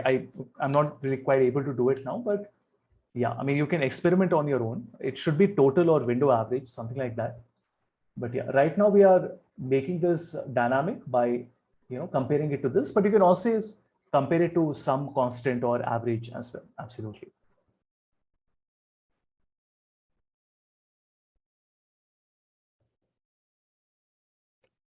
Right. Any other question, anyone? So quick recap of this. We first created a parameter, which was choose ref line between 10 and 1 million. Then we created a condition, which is if the actual sales is greater than, then it should be A, otherwise it should be B. And then we put that in the color. Similarly, you can have 3, 4 conditions as well, right?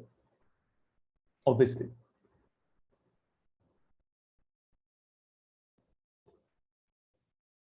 Let me just try that one more time. The one with the window. Just give me a second. Okay, this is not the one we want.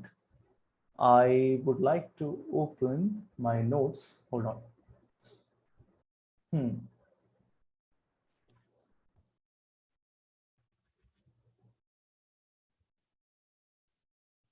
Wait. So that sales, lookup, scatter, okay, combo, bubble, now.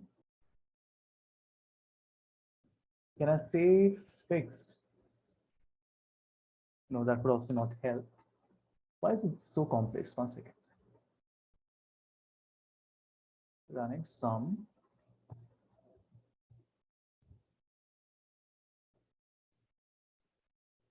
Sorry, I'm not quite sure. I'll just try one last time. I mean, my logic should be correct.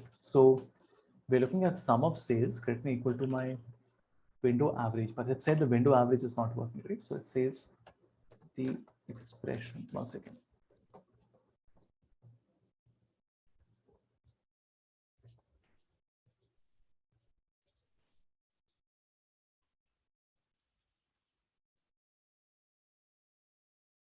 Doesn't give me an error, but it doesn't work either. No, I'll have to try this. Yeah. Right. Anything else? Anyone on this?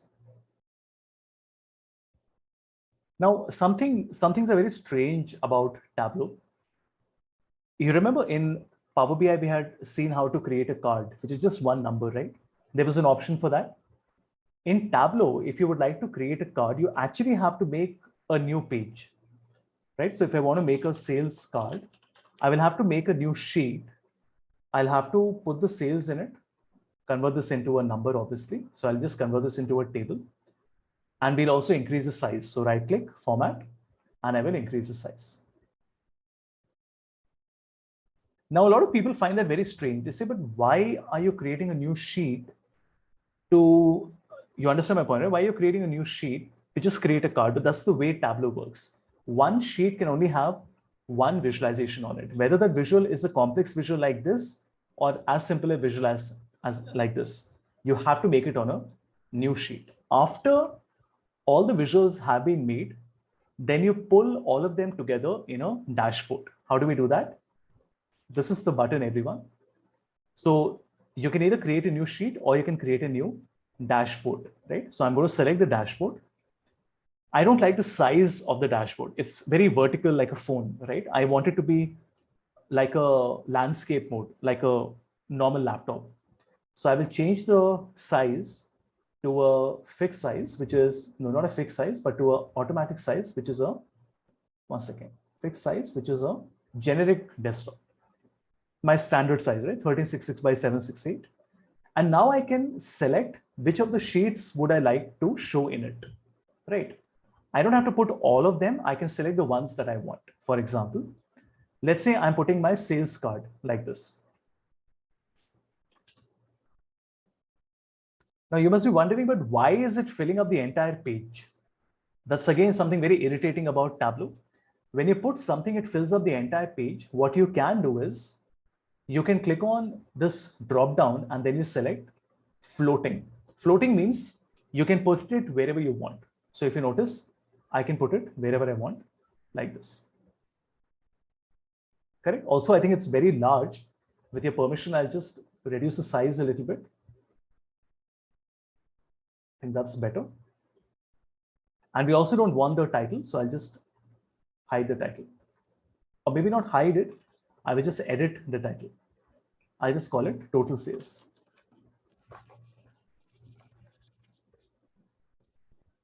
We'll also make it bold. Perfect. And let's also now minimize this. So that's my first element I have on my dashboard. Next, I would like to keep, let's say, my dynamic reference line. So I'm going to keep that here. Again, we would make it floating so that I don't want to fill up the entire page with it. I just want to select this much area like this. I think that looks good. Now we want to keep one more. So I'll keep, again, let's say my packed bubble.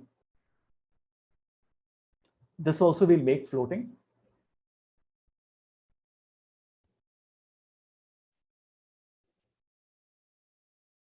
Okay. Now, another very irritating part is that you would expect that fine, with so much effort, everything should be interconnected, right? But that is not the case. Watch. If I select only one bubble, do you see other things are not changing? And that's very irritating, right? Because in Power BI, by default, everything is connected. And ideally, that should be the case. If you want to break the connection, that is a different thing. But ideally, everything should be connected, right? Now, how do you connect it? You click on the drop down and then you say, use as filter. Now, this means that when I click, do you see how everything is changing? Right? Like this.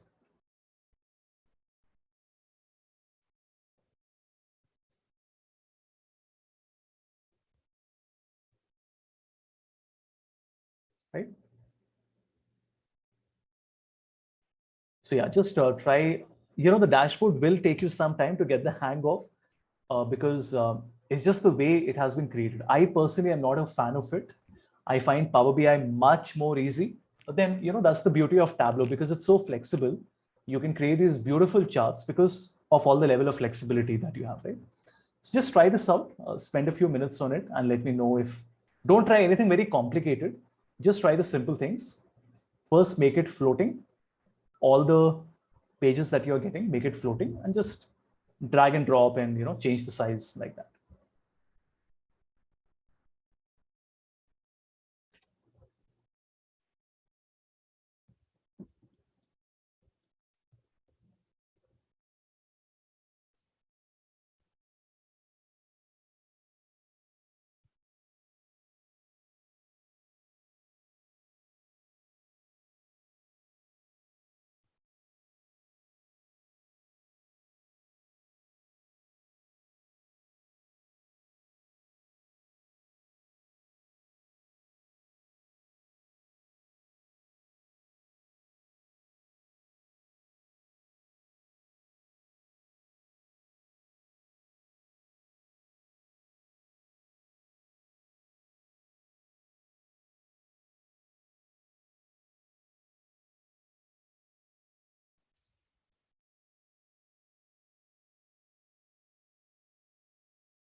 right? Any questions, anybody?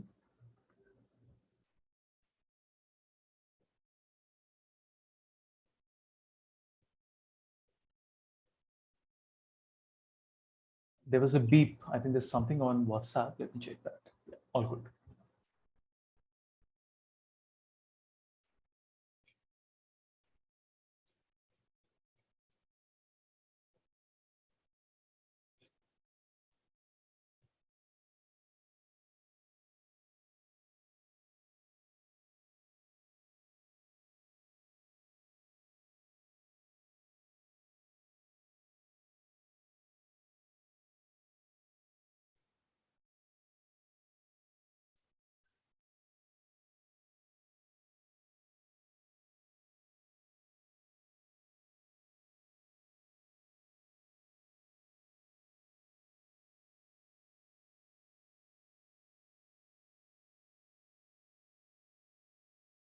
Yeah, so we have seen, you've seen the interface for Tableau.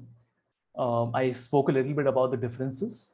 I'm sure you yourself must have seen what is similar, dissimilar.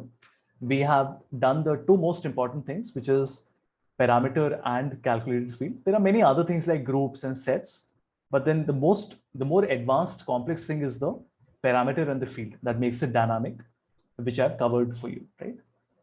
So yeah, I mean, from my side, I'm done. If you have any questions, I'm happy to answer.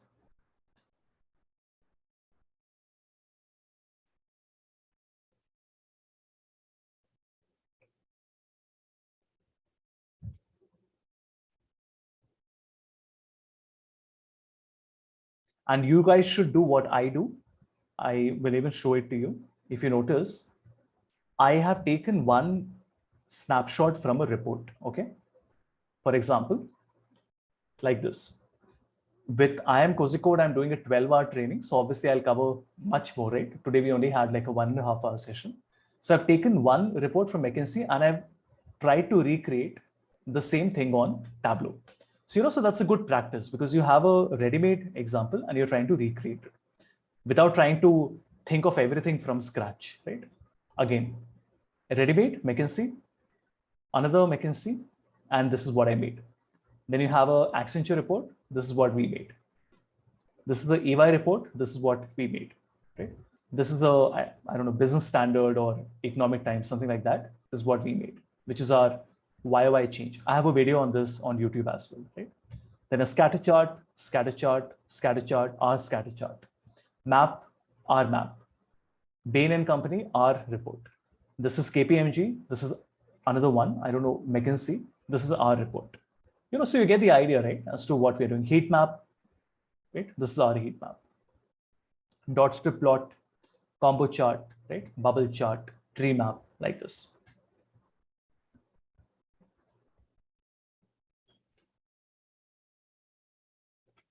Yes, some of these are quite difficult and there's a lot of trial and error, searching online, time is spent doing all this, but I think it is all time well spent. The smallest of things, just to give you one example, this very last one that I did, I mean, I can't even tell you how much time it took me to get this right. So I saw this one, right? This was on the New York Times. And I loved it. I like the colors and, the way there is only one value coming here.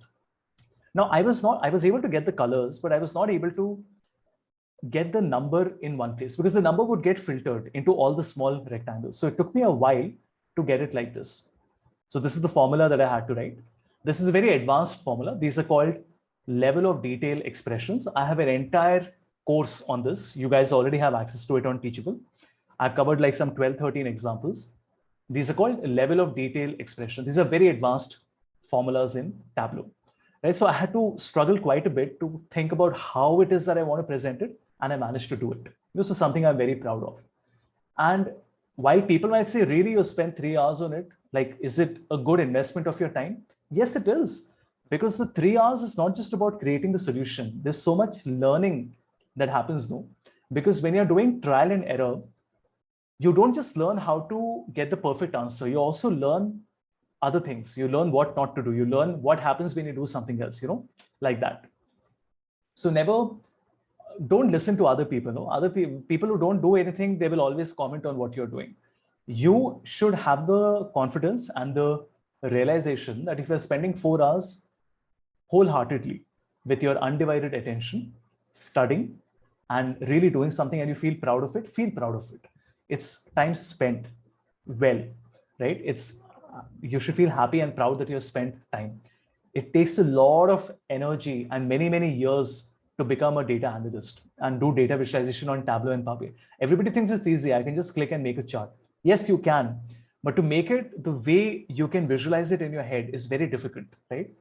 And hopefully you saw that, right? That it's not that easy. So yeah.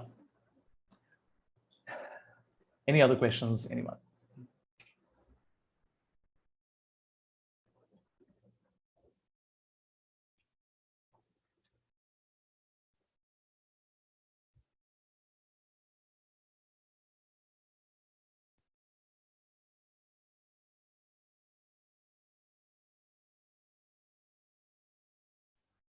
Sir, Yep. can we remove that choose ref line written over there? That bar chart. The heading, you mean? Yes, sir. But that is just something you can modify, right? I mean, here you can just show the title, right? You can remove it, you can hide it if you want.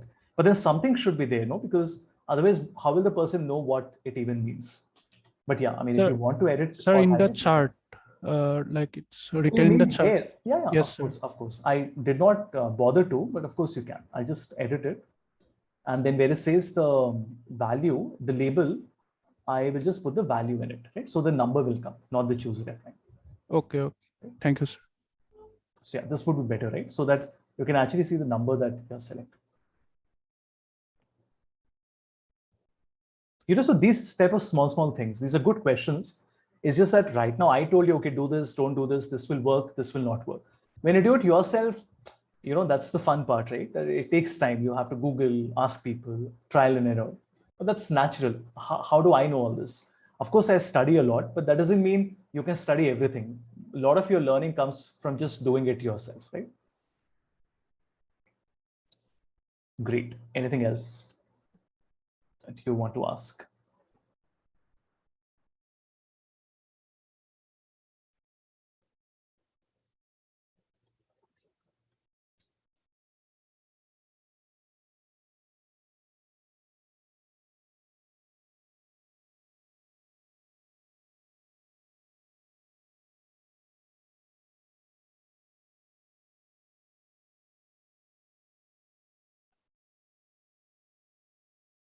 All good. Okay, guys. So that's all from my side. I think we have covered, I'm also pretty critical of myself when it comes to the topics that I cover, because I would love to do a 40-hour session, right? But then it's not possible. Doing a 12 also is something we had to fight for. But yeah, the idea is, rather than thinking about the things we could not do, we should feel happy about the things that we have done. And I think we have done quite a lot, right? So it's very important for you to continue learning and, not just forget about it for the next 2 months. Continue learning, keep on practicing, and understand what you're doing. Don't just memorize it, right? Of course, I don't know how many of you want to become a data analyst, and for how many of you this is just a passing interest. Maybe you want to do something different, but then you have to learn Power BI in any case. None of you can say that I choose not to learn Power BI, because you have to, right? So yeah, I mean, that's the point. You guys have to learn Power BI because it's an essential skill, right? As an MBA student. So yeah. Cool. Any other question, anyone that you want to ask? Sir, last question is that, sir, business analysts also want to learn that Power BI, right? For the skill development. See, first things first, how an organization titles the profile almost means nothing. Because I work with so many students, right? I mean, I meet thousands of students every year. And I work with so many colleges. I've seen companies, large known companies, that say business analyst and you end up working in data. I've also known companies that say data analyst and you work with very little data, right? There's the same file that you're working on every day. So honestly, I can't really go by the title. It doesn't tell you much. I will talk more about the profile, right? Typically, a business analyst profile would have more of the business angle on it, which means making presentations, solving problems, right? A data analyst profile is more on the technical side, somebody who's just creating a dashboard and giving it to the business side of it, right? So for example, if I'm the data analyst for the HR team, my job is just to take the data, prepare a dashboard and give it to the manager. The managers will go and present it, right? That's the difference. So data analyst is more of data, less of business. Business analyst is more of business, less of data, like that. But then it really depends, if you say this company business analyst, what does it mean? I can't tell you unless you go through the job profile. It's very hard to say what they actually mean by it. Okay, sir. Thank you so much. Thank you so much. Yeah. Any other question, anyone?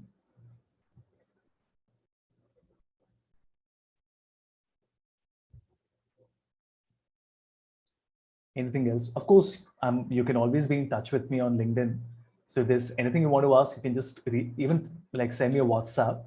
I'm always available. But then at the moment, if there's anything you would like to ask.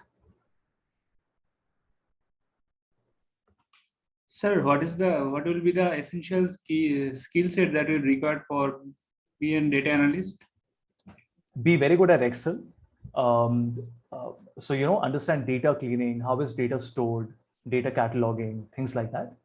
Basics, VLOOKUP, pivot, all of this you should be a master at. Power BI, you have to be an advanced user. At the moment, if you're going to apply for a job in the next 6, 12, 18 months, DAX and all probably is not that important. You can do the data visualization bit, dashboards more than enough.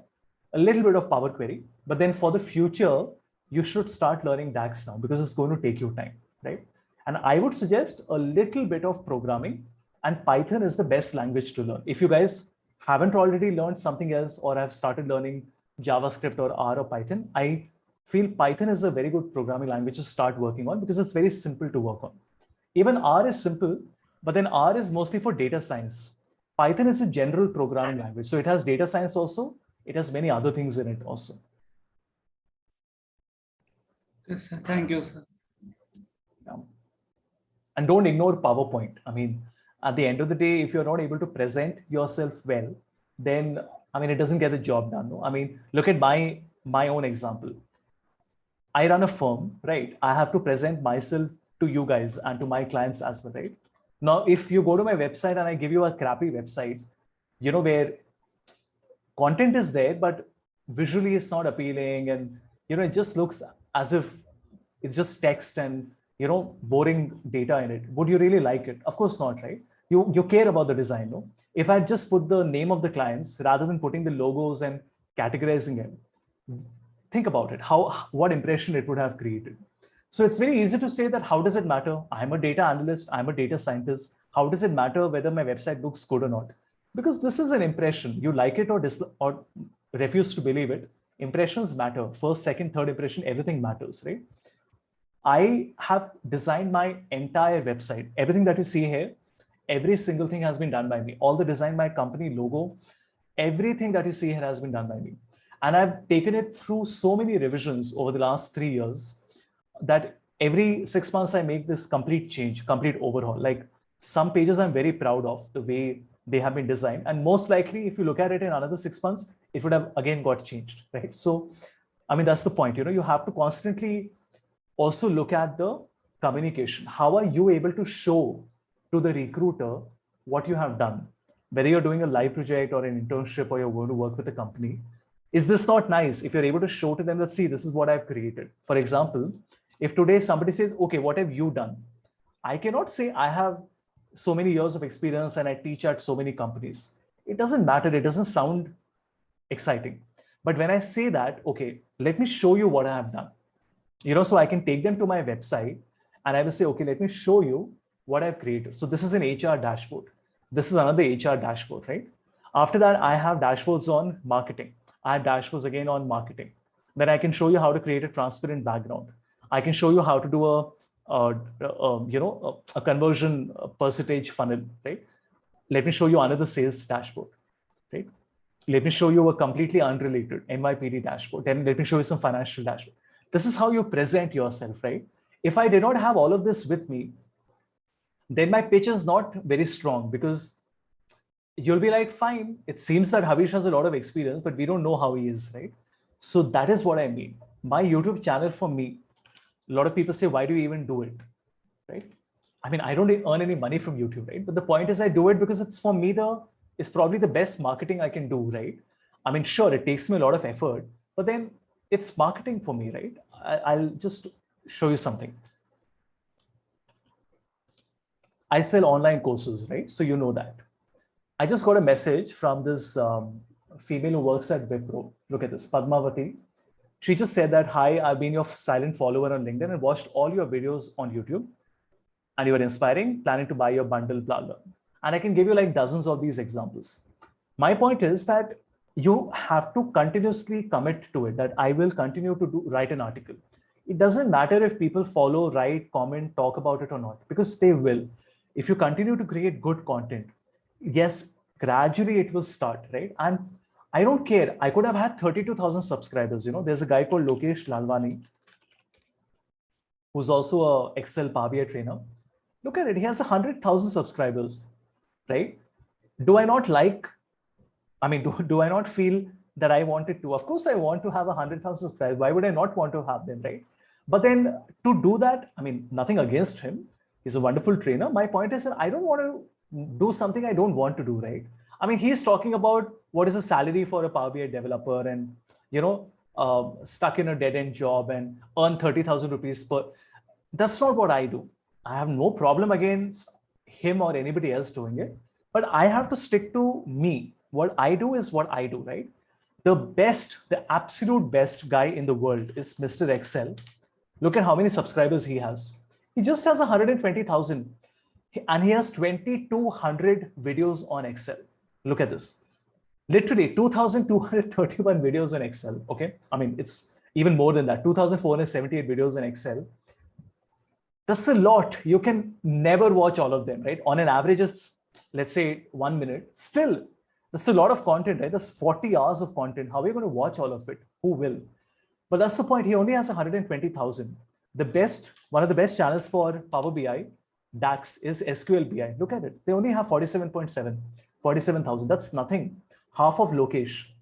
But it doesn't matter, right? Because it's about reaching to the right target audience. What will I do by reaching out to 150,000 people if that's not my target audience? I work as a consultant. My expectation is that when I'm working with government ministries and when I'm going to CXOs, they should be impressed with what I'm doing. When I did that, I started my project with NCRTC. You know, I told you guys about it. When I met the GGM HR, the group general manager, very senior guy, Manojji told me that, Havish, I saw your YouTube channel and I went through your entire website. I really liked everything. I think that matters, no? That one person who I want to create an impression to cares about it. Otherwise, 50,000 people saying, good job, great video. That's not what I want to do. And there's nothing wrong with it. Everybody wants to go in a different direction. The direction I want to get into is not to create simple, ready-made, small, basic content. You know, because my work is not as a trainer, I'm a consultant. That's what I like to do. So my suggestion anyway to you guys is, not that many people follow it, almost nobody does. Please create a YouTube channel. You will thank me later in life. When you create a YouTube channel, you learn so many things. You learn how to create good content. You learn how to do a lot of research. You will learn how to, you know, present yourself well, how to talk in front of a camera, and, you know, how to modulate your voice and the words that you use. You will learn technical skills, how to edit the audio and the video and, you know, make your video look pretty. That process of uploading on Google, then following the analytics, you will learn marketing, how to market, how to send it to other people, what keywords to use. You know, since I've been through this journey for what, 1.5, 2 years now, I can tell you, I'm so much richer from the experience. And I'm so happy that I decided to do it. I've been planning since 2015 or 2016 to come up with a YouTube video. Every year I would have some excuse. Nahi, I'll do it then, I'll do it now. Finally, I decided in 2019, enough is enough. I'm going to do it. I don't care what the video is. I'm going to make a YouTube video. That's it. My first YouTube video did not even have any audio in it. It did not have my photo in it because I was so afraid and I was so tensed. You know, I was not comfortable speaking Today, if you say, Havish, can you record 5 videos? I can do it in, in the next 1 hour. But that confidence has only come with time, right? So that's my point. I'm not saying day one, everything will be perfect. No, it won't. But it will give you that motivation and that direction to learn, right? So it's very important. YouTube is the best way to learn everything, how to create written content, write an article, promote, market, learn the tools, learn the software, learn the Power BI tool that you're working on, create better content, do your research. Everything comes into one, right? So rather than putting something on LinkedIn, which will just be an article, and once you put the article, people will comment on it. After 1 week, everybody will forget about it, isn't it? YouTube is permanent. It acts like a portfolio. If you write 15 articles on LinkedIn, tomorrow for your interview, how will you show them that you have written 15 articles? Will you send them 15 links? That's crazy, right? You're not going to do that. Plus, it's not very visual. But if you say that I've created 15 videos, that seems nice, doesn't it? For example, one of my interns, right, Talha, I forced him to create a YouTube channel. His numbers are small, 231 subscribers. But you know what? Talha joined at DTDC in, sales, right? And then he got an opportunity. I know I'm taking too long, but then I'll just show you this one last thing to just give you a little bit of motivation. 1 second.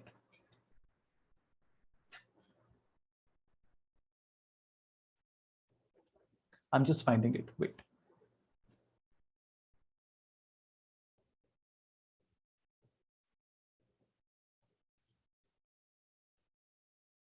Okay, I found it. Look at this. Talha is from Jaipur, from a mid-tier college. He got a placement at DTDC, some 4-5 lakhs package, something like that. He got a sales profile, but because he was working on Tableau, some girl from IIM Lucknow left. I don't know, she got a different job or something, and they wanted somebody. And they happened to see his YouTube channel and they said, okay, will you be willing to take up that role? And within 6 months, he got shifted. He would have spent 5 years in sales. Not that there's anything wrong with it. I spent 3 years in sales. I loved it. My point is that opportunities come, but you have to be prepared for it. I just literally want to show it to you. Look at this. In view of the business exigency, you are being transferred to the Mumbai Apex under strategic planning and development team. This guy joined as a sales trainee, right? He was going to clients, to different warehouses and plants, telling them, please buy my services, and and he got a job and he's now working in the corporate office. My point of showing this to you is to tell you that opportunity, and I can share many experiences from my life where opportunities have come, but you have to be prepared for it. You will say, but Are, why should I learn it? What's the point? How will it help me? No, you can't ask questions like that, right? If I'm older to you, right? I'm older to you, I'm more experienced to you. If I'm telling you that, no, it matters and it will help you, you have to take my word for it, right? Because I have your best interest at heart. Why would I tell you something which I don't believe in, right? So because I've been through this journey and I've benefited from it, I can tell you with complete confidence, making stuff like this is going to help you in so many ways, right? It's just going to make you more confident. Leave everything aside. Your confidence that you will gain in itself will help you, right? From a placements are important, right? So from a placement perspective. So yeah, anyway, that's the end of my lecture. I'll not say more. Cool. So guys, I guess we can wrap up. So thank you so much for joining me for 6 days. We have done a lot. Be in touch, WhatsApp, LinkedIn, email, however you want to communicate with me, I'm always available. But don't send me something like, sir, what is the difference between Power BI and Tableau? Which one should I learn? I'm not going to answer those questions. Why? Because you already have these answers on Google, no? Why do you need me? I don't have time to answer them. If you say, sir, this formula is not working. If you have tried it and you send me a screenshot and say it is not working, I will always 10 out of 10 times give you a reply. But if you say that, sir, can you help me write a formula? I'm not going to do that, because you have to try first. You try. If you're not able to do it, if you Google it and you're not able to find it, then you tell me 15 times, 50 times. If you ask me, I will come back to you, right? But I'm only going to help you if you help yourself. I'm very blunt and I'm very candid about it, right? So I hope that's okay with everyone. Perfect. Most of you have left. Some of you can at least turn your camera for a moment. I just wanted a picture. I create a PDF with all my sessions in it. I hope this is my last online session, and all the other sessions in the future will be classroom. Kozhikode is my first classroom training after 2 years. So I hope that when I meet you guys next, I'll meet you on campus. So thank you, everyone. I'll just wait for a few more pictures and then I'll take a screenshot.